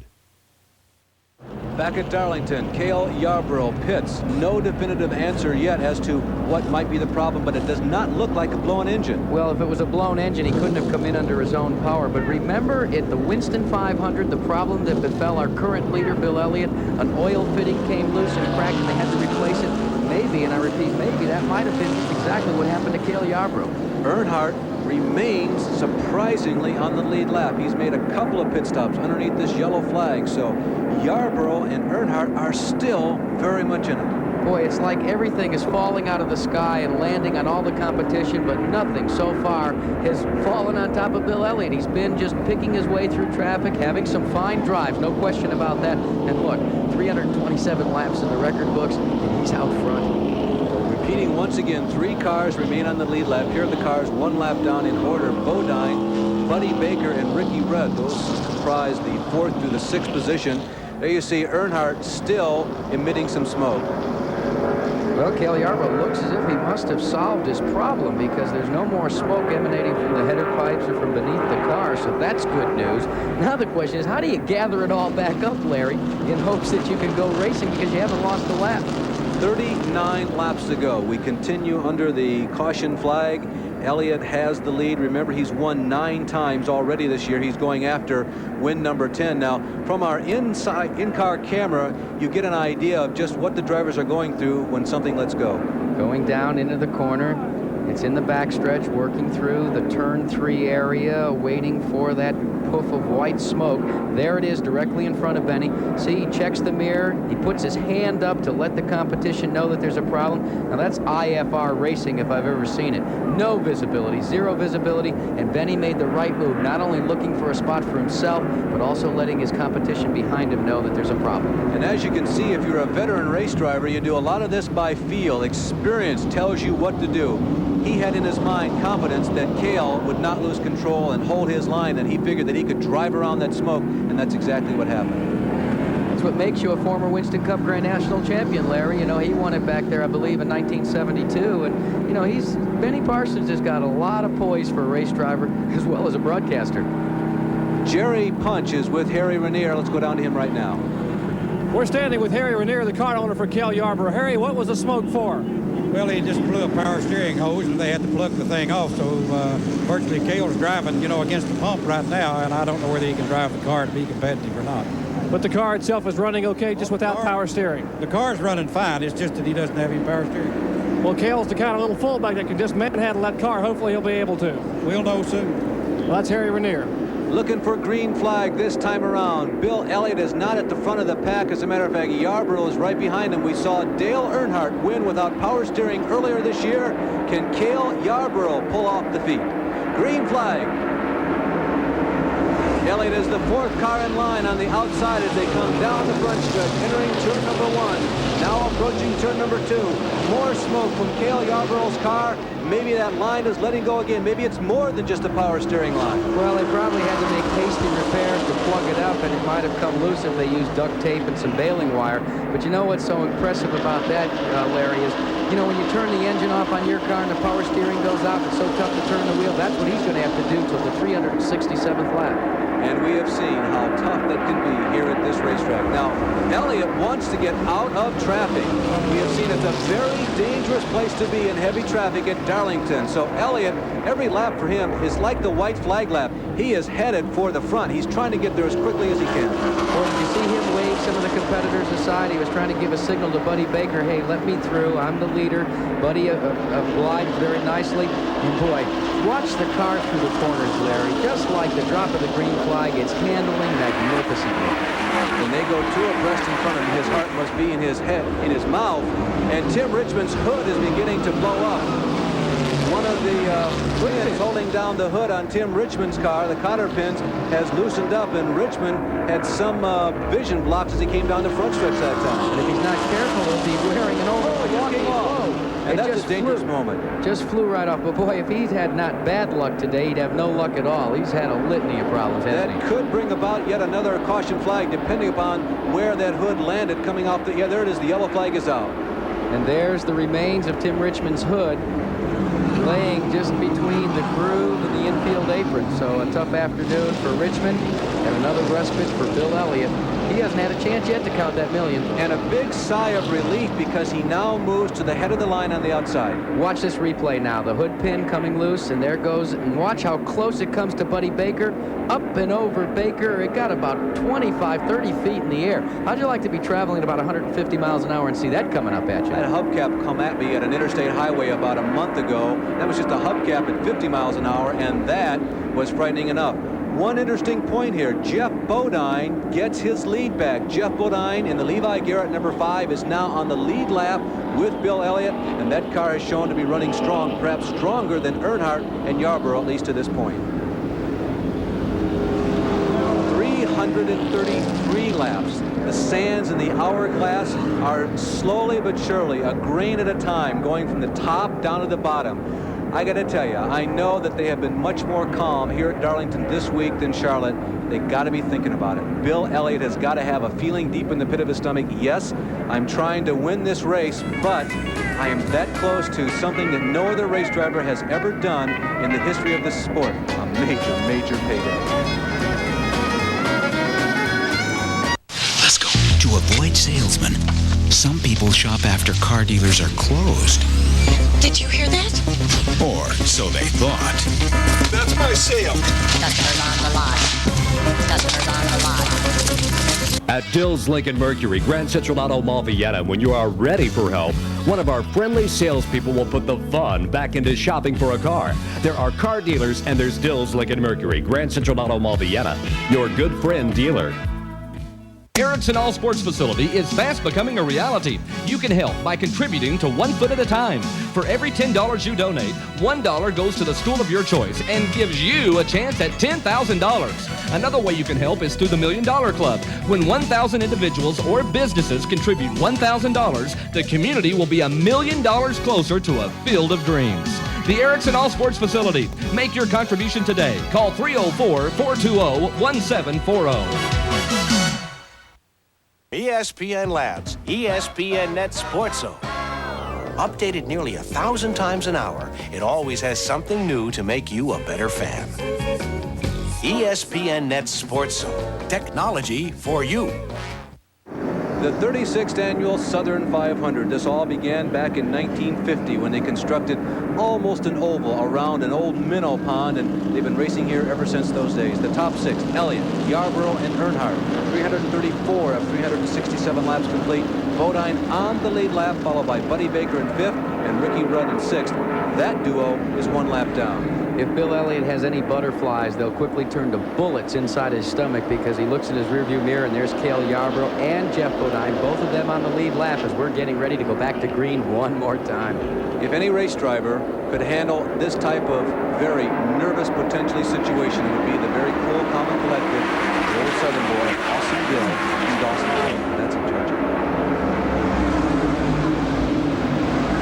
See what an advantage the leader gets on the drop of a green flag. He's able to get around that lapped car and break for daylight quicker than the guy that's running second. That's what happened to Cale Yarborough. Yarborough real loose, almost kisses the concrete. Still problems on that Hardee's Ford Thunderbird. I think the only threat, and it's just an opinion at this point, to Bill Elliott's supremacy for the last stages of this race would be potentially from Jeff Bodine. And Bodine right now has about 4 cars and over 13,000 pounds of iron between himself and that guy in the red car right there, the number 9. But Larry, look how quick things have changed so dramatically over the last 40 or 50 laps. This racetrack, they call it too tough to tame. It'll turn around and bite you at any moment. It happened to Cale Yarborough. And you can be sure Bill Elliott realizes that, and he's going to do like Yogi Berra and say it ain't over till it's over. Bill Elliott cruises through turns 3 and 4. That's Buddy Baker right behind him. Buddy is well up in the top 10. He's had a great day. Baker is running in 6th, make that 5th position right now. Yellow flag is out. Our guess is oil in the first corner. Harry Gant has been emitting more and more smoke or steam each passing lap. I can see it in the sunshine. There's definitely oil right up in the high groove, if there were 2 grooves here in Darlington going through 1 and 2. This could be a relatively lengthy caution flag. I can see 3 or 4 laps of yellow flag conditions for this one because there's oil right up along the wall. So we watch Harry Gant make his way to the pits one more time. They'll probably try to continue their ongoing effort to make repairs. No, they won't. He's finally said, that's it, tout fini, I'm going to the garage area. And the report we're getting is that it was the 33's oil. Here comes $1 Million Bill. Well, in a few laps he may become $1 Million Bill, but you can be sure that, Larry, I don't care how poised you are, you've got to be thinking about that inside the race car right now. You know, Jack, I think that's a very good point. We've talked many times that when you're leading a race and you're this close to the finish and there are these little nagging caution flags, one right after the other, is it going to bother you? You're going to think about it as a race driver? We always say no. The answer is no. You've reached this plateau in your career. You're a Grand National stock car driver. This is relatively routine. You're going to take it in stride and not even think about it. But it's got to be different for Bill Elliott. Let's give some recognition to the guys that are on the Crewers Melling crew. Harry Melling, of course, the owner. George Elliott, the team manager. That's his dad. Ernie Elliott, the crew chief. Dan Elliott, the other brother, runs the tires. Mike Brandt, Clinton Chumley, Nick Gazaway, Chuck Hill, Steve Reagan, Butch Stevens. There's other guys on that crew that do it day in and day out and every Sunday afternoon, giving Bill Elliott the most incredible racing year that any driver's had in a long time. And the interesting thing about a lot of those crew members, when it all began back 7-8 years ago, a lot of them were volunteer. They decided just to stay with it. They thought they had a comfortable situation, a potentially winning team, and it has really paid off for them in 1985. They are on the brink of that $1 Million Bill.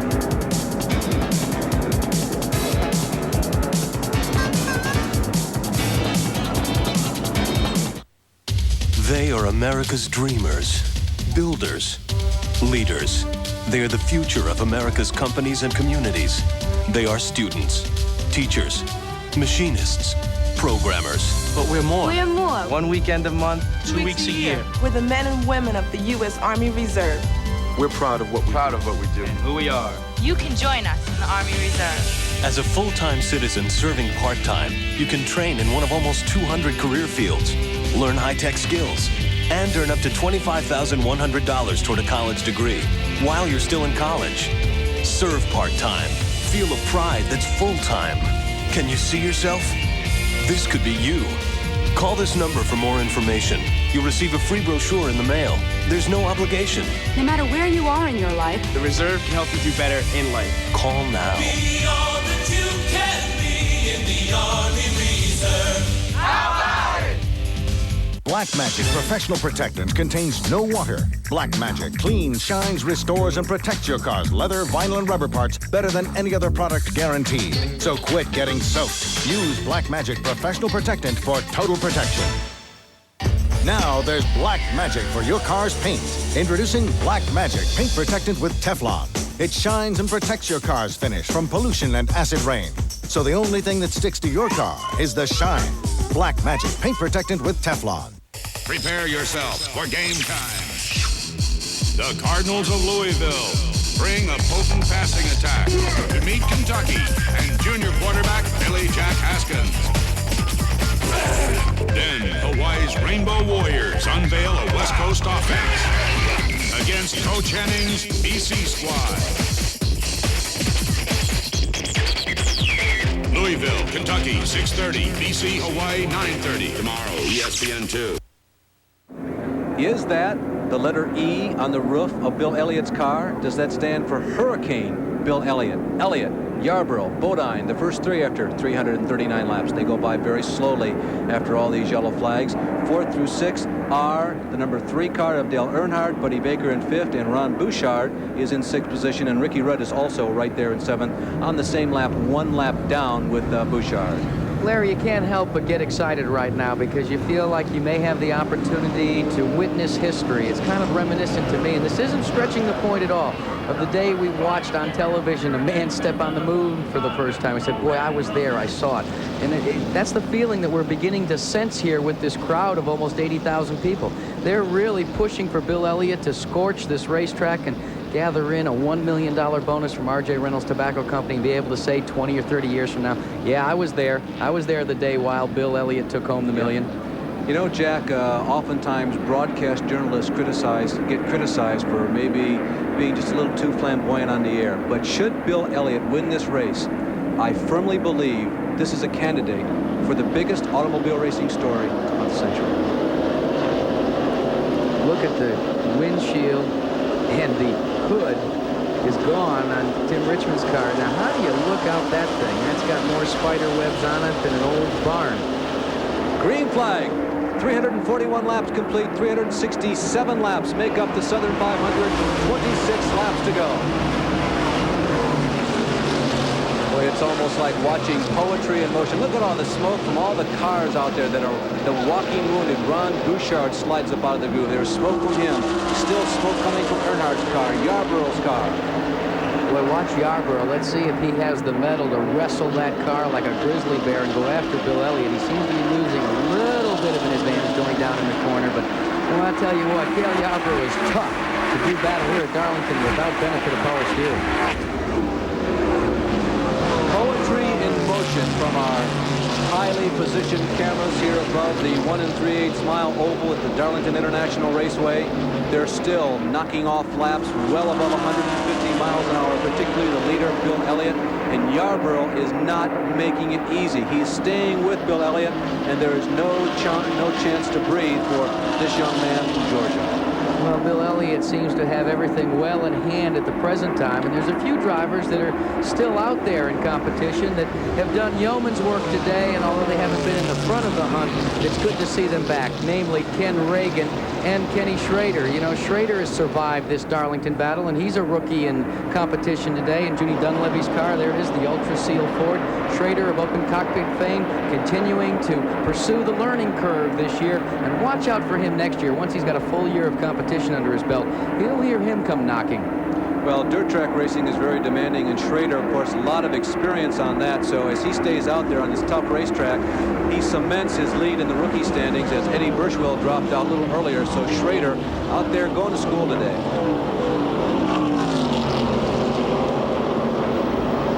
There's Elliott down the backstretch. There is Yarborough, second on the track and second in the race. Bodine is on the lead lap. He runs in third. Dale Earnhardt, despite all of his problems and that hair-raising spin coming out of turn number 2, right now is still on the lead lap.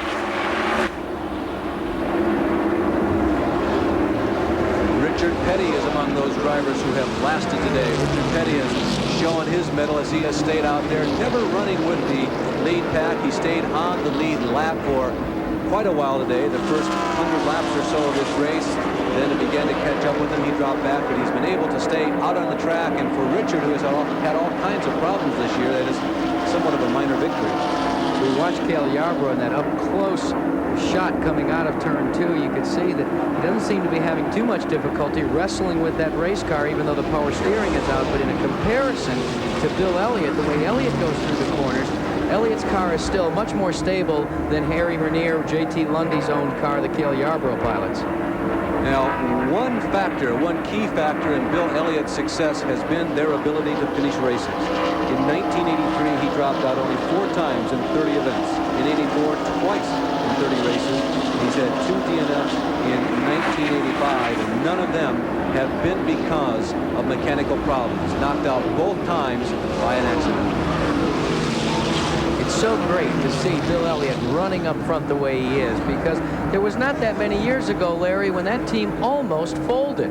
If it were not for Harry Melling coming to their rescue, George Elliott has said repeatedly he would have had to close up shop, tell Ernie and Dan and Bill Elliott to go look for employment somewhere else, that he just couldn't pay the bills anymore. Enter Harry Melling from Jackson, Michigan. He said, look, I'll buy the race team, I'll fund you. And then a year later, lo and behold, here comes the Adolph Coors Company. They lend some sponsorship, and now now they're on the brink of dominating 1986 like no one, I mean 1985 like no one has before them. You're probably right. The way things are going, this could easily carry over to next season. 1986 might be more of the same. 25 miles, not laps, 25 miles to go. Bill Elliott continues to hold on tenaciously. Yarborough will not let him get away easily. Yarborough wrestling that grizzly bear around the Darlington International Raceway. We've got heavy smoke in turn number 3 as the leaders go through 1 and 2. And I think it's Earnhardt. Earnhardt has pulled down into the pit area. And it is Dale Earnhardt. It looks like it's all given up the ghost for him. And we're going to go down to Dick Berggren, who's going to talk to actually the leader of the Elliott gang. Dick? This man is the leader, indeed. He's George Elliott, Bill's dad. How do you feel at this moment, Mr. Elliott? Like it's eternity. What do you think? What do you project for the conclusion of the race? Have you got it? No, but we hope. We're still hoping. It's a long way to go yet. Has the last week been difficult?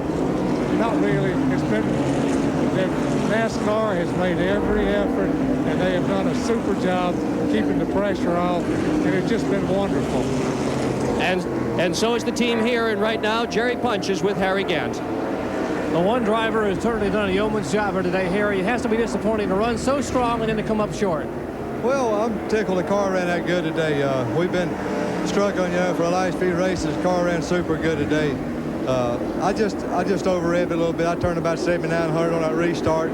I don't like to do that during the race, because that's what I'm turning in the race, and I don't like to turn it anymore in second or third gear. So I guess I just broke a valve, busted a piston, and blew the oil out there, and finally had to quit. But car ran good. The Skull Bandit team done, Travis Carr and all the boys done a super job setting that car up. You can run about however fast you wanted to go, and just sit there and wait for stuff to happen. I thought I was going to make 2 Southern 500s in a row. Well, Harry, it's out of it here at Darlington, but Blazing Bill is still going wild. Jerry, he sure is, and that's also another example of, if you're home watching, there's so much more to the sport than just sitting behind the wheel and tromping the accelerator. There's so many things you can do wrong Monday through Saturday, and then Sunday there's just an entire forest of problems that face you.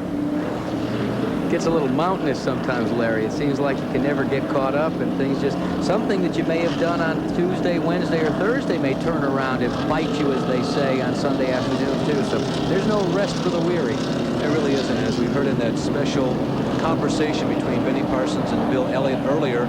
Simple little things, sometimes that under normal circumstances it would be just a matter of course, but in the rush of trying to do something big like remounting an engine, you might overlook them and it might cost you a race.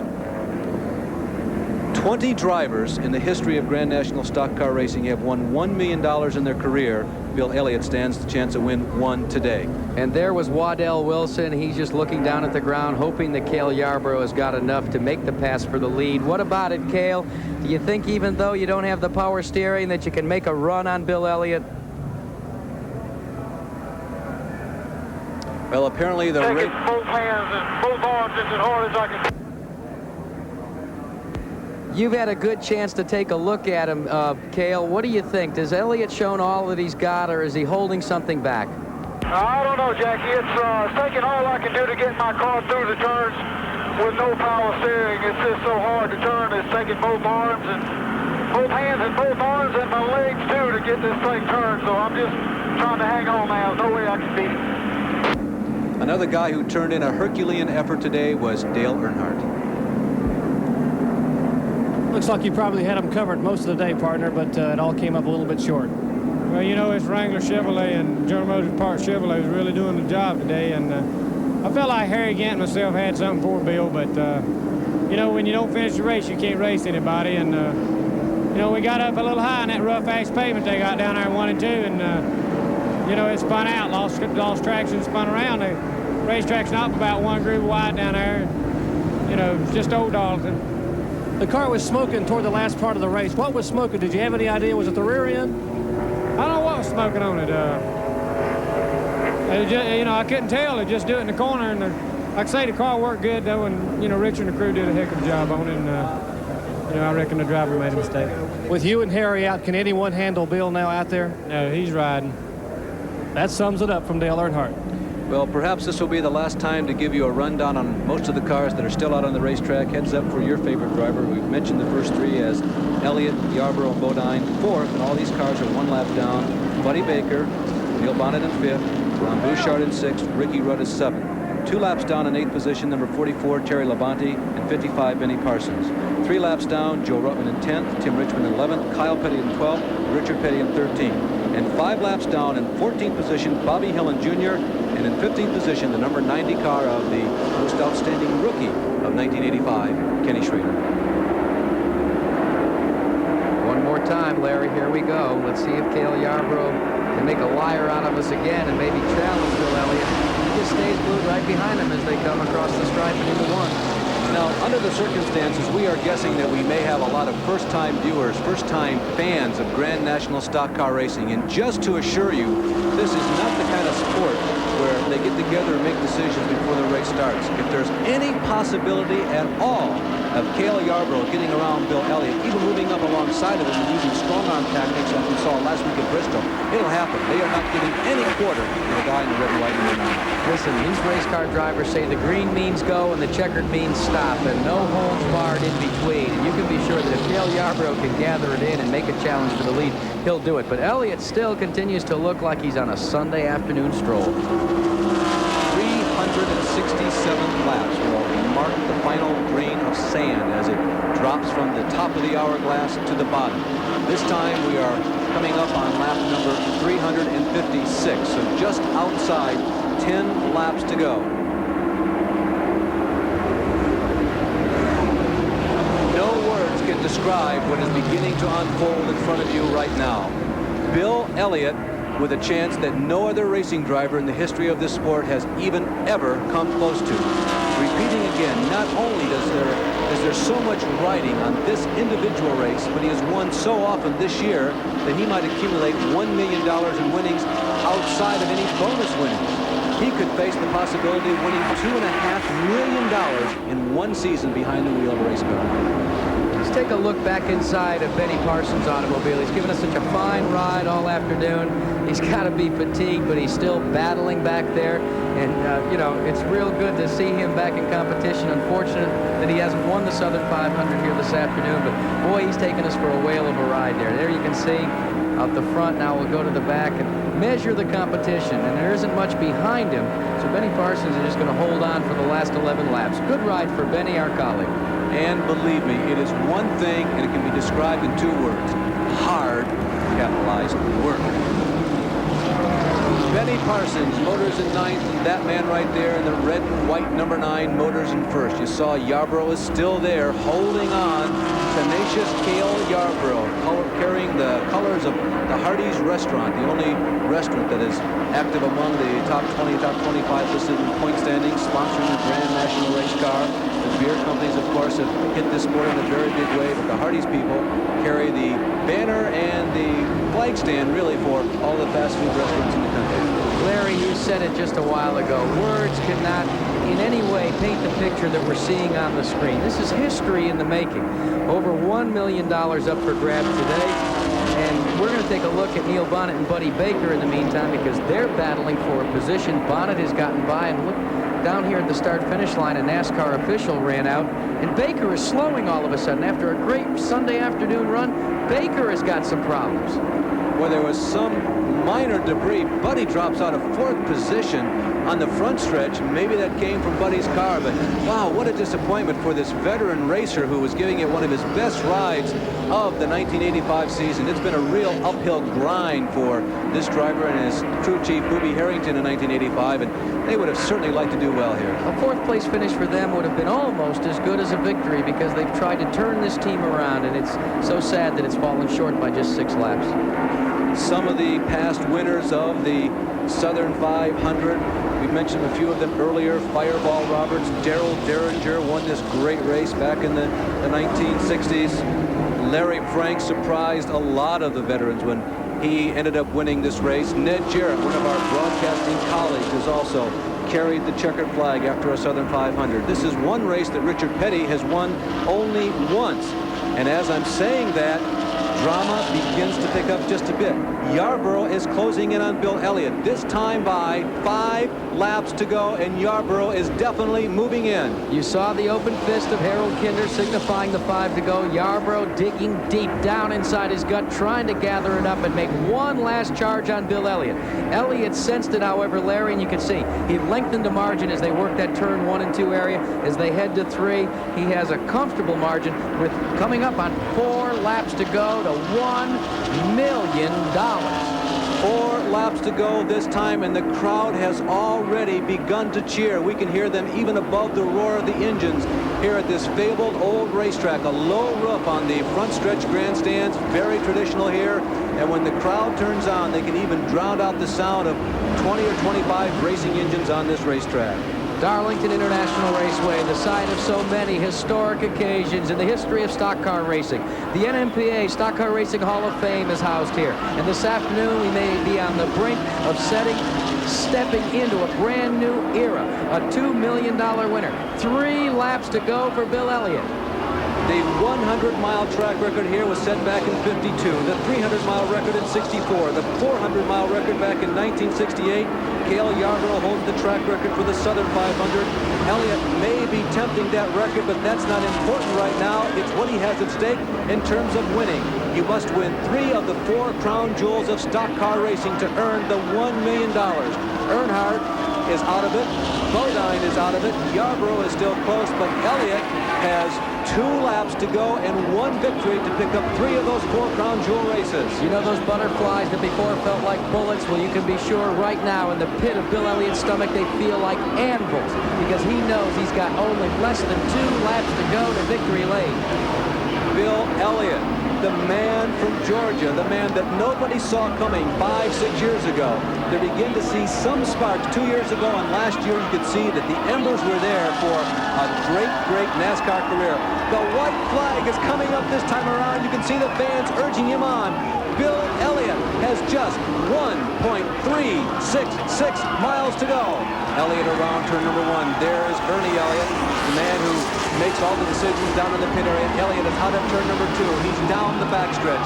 Bill Elliott at this historic old race plant is running in the tire tracks of people like Johnny Mance, who won the first race back in 1950 here. Bonnie Flop, Buck Baker. Bill Elliott is racing into the record books. Bill Elliott is going toward immortality. Bill Elliott gets the checker flag. Bill Elliott has won an additional $1 million in 1985.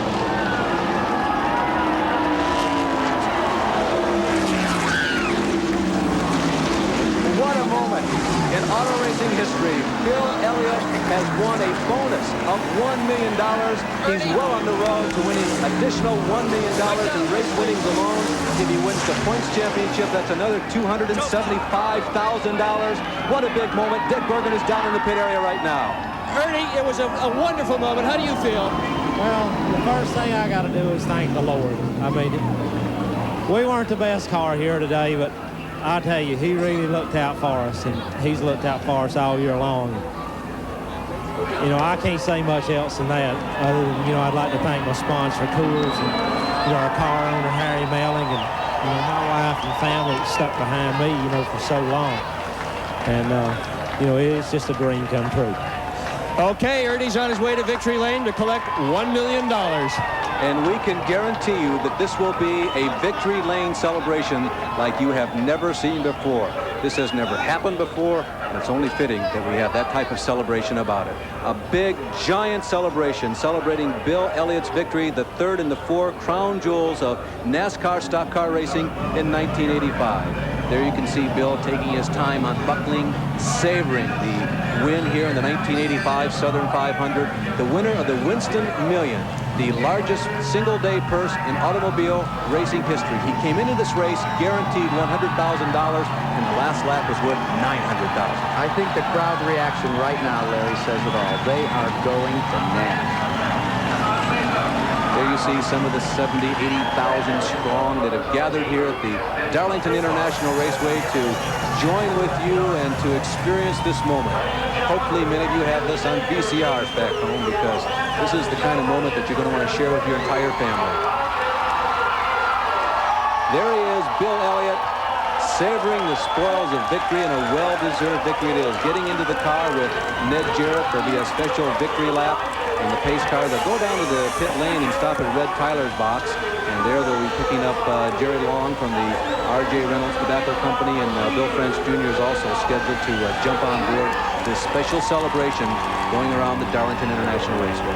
Well, there's Jerry Long. I believe Jerry's made his way into the car, the Pontiac car convertible. Well, this is just incredible. I'm speechless, Larry, because it's just unbelievable. Truly is. Jay Wells is the pace car driver in this special pace car Pontiac celebration. Jay Wells, of course, an employee of NASCAR, and the crowd they are just really responding to this one. There you see a shot from the second pace car that is riding along with Bill. The shot as you see the celebration going on. Ned Jarrett getting ready to talk to Bill. They hope to end. The hat flies off, but that is really incidental at this moment. I think you can buy another one. I think so. And as a matter of fact, at every stop along the way, there are a number of hats for him to don for all the photographers. So Bill Elliott continues to savor this special win in the history of automobile racing.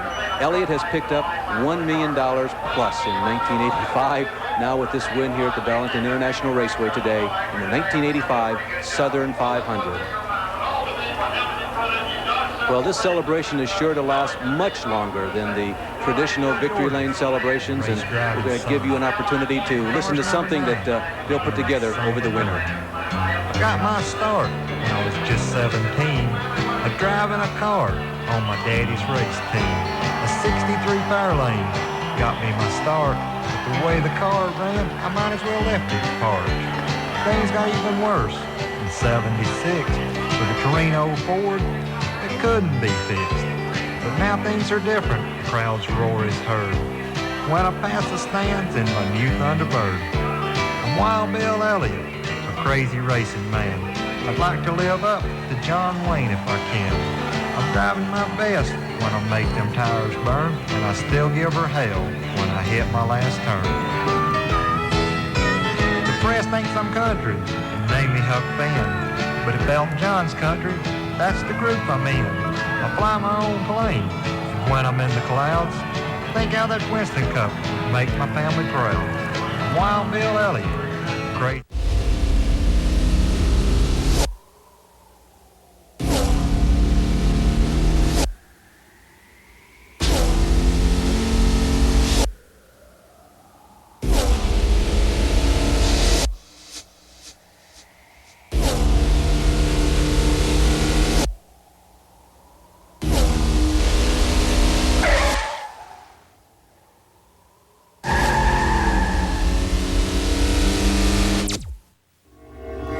In this hospital, patients die. This guy had a metabolic meltdown. Bodies vanish. Your hospital's known for losing patients. And the most elusive casualty of all. They're taking people and using them for some kind of research. Is the truth.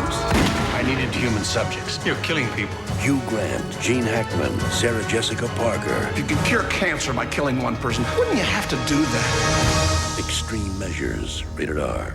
Starts Friday, September 27th.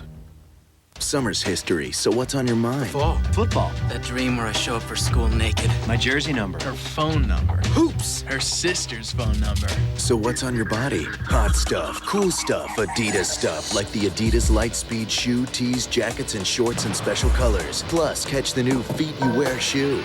The top 10 2000 at Champ Sports. Champ Sports, your mind, your body, your call. 1-800-2BE-FIRST. Adidas at Champ Sports. Get the real stuff first.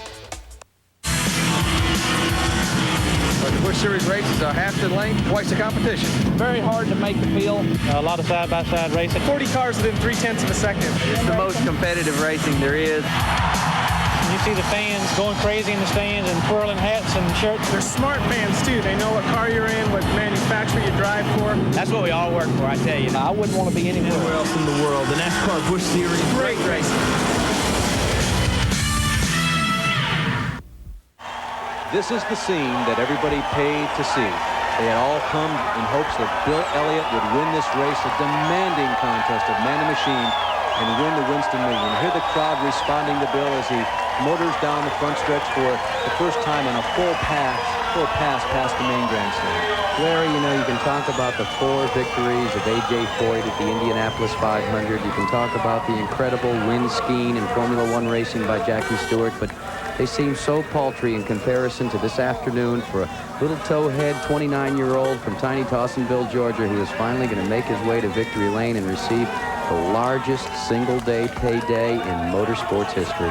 You know, it was back in 1976 that he ran his very first Grand National stock car race. He dropped out of that race with, ironically, a broken oil pump, and I bet that never happens again. Of course, Harry Melling, the guy who owns this team, that's one of the things that he deals with. He finished 33rd in the Carolina 500 that year, and he won $640. That certainly says a lot. $640 payday to a payday today that was $1 million in bonus dollars. Of course, on top of that, the money for winning this race alone, what he's accumulated so far in 1985 is absolutely astronomical.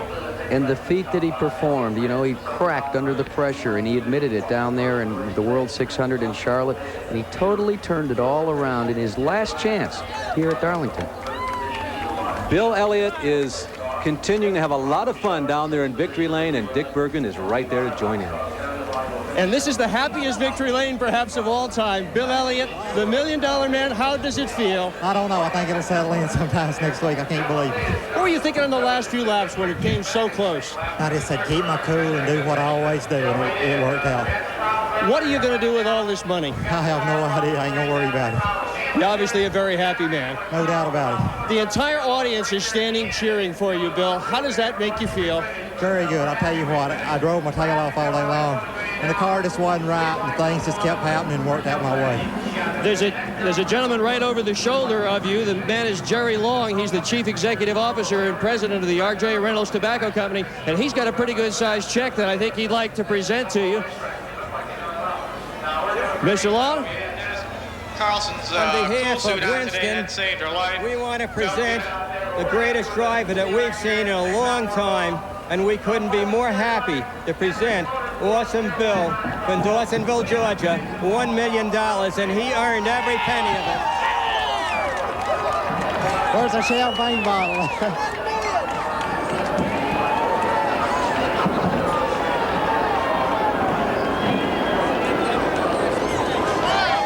And falling down are dollar bills, $1 million bills, apparently from Winston. Bill? I'll tell you what, I couldn't believe it. When Winston put the money up last November or December, I couldn't believe that I'd be the one that was unable to get it.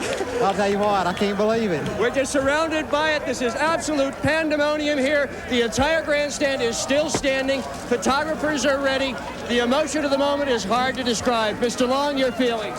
I think our feelings are that this is the greatest moment in sports anywhere. I think we're any athlete that ever went through what Bill Elliott went through and won $1 million. Nobody's ever done. And as Bill said before, there's nothing like being the first. We don't know whether it'll be a second, but we have $1 billion bill right now. And behind every successful man, there is indeed a successful woman. Martha, Bill Elliott's wife, what do you feel? It's been an awful hard year, and I kept thinking, oh, Lord, what's going to happen next? Just get this over with. And all the cautions came out, and I said, something's going to happen. I just know it is. But it didn't, and it just went our way for once. On to the championship. On to the championship. We'll try. And that is the scene in Victory Lane. Hi, I'm Brenda Dycraft. If you're serious about getting rock-hard abs, there's only one choice. It's the Ab Roller Plus. When people do a sit-up, they have to lift their head and shoulders off the floor. This causes strain in their muscles of their neck and shoulders. Now there's the Ab Roller Plus. All you have to do, place your head on the neck pad, elbows on the side, and bring your body up in a natural crunch. And even if you've never done a crunch or sit-up before, the Ab Roller design places you in correct position every time. And the curved side rails actually help you raise your head and shoulders. It's an abdominal product that makes sit-ups and crunches easier to do. And when I even put this skirt on today, I'd lost about 2 inches, so I'm very excited. Well, I've lost 2.5 inches. I love it, and can I keep it? The Ab Roller is absolutely fantastic because I had a neck injury and quit trying to do any type of exercise because of the pressure on my neck. This thing is fantastic. I've used some expensive exercise equipment in rehab. Nothing compares to this machine. These pants I'm wearing right here, 4 weeks ago, They were tight right here on my stomach. I mean, in fact, I've lost 3 inches. And I just cannot believe how great this piece of equipment is. Doctors say that exercises like these can help 80% of the people who suffer from minor back pain. When I tried, it was phenomenal. My back didn't hurt, my neck didn't hurt. I think it's a lot easier than doing sit-ups. I could feel the burn quicker and you don't strain as much. Since he's been using the ab roller, he has gotten rid of Mr. Flab, and he looks great. The machine is great. Get the original Ab Roller Plus, complete with power stands, for only 3 easy payments of just $29.95 with no finance charges. Plus, if you order now, we'll include Brenda Digraph's 15-minute workout video, a $19.95 value free. Get the Ab Roller Plus today. Have your credit card ready and call 1-800-346-6226 or send 3 payments of $29.95 plus $12.95 shipping and handling to Ab Roller Plus, P.O. Box 2978, Framingham, Massachusetts, or call 1-800-346-6226.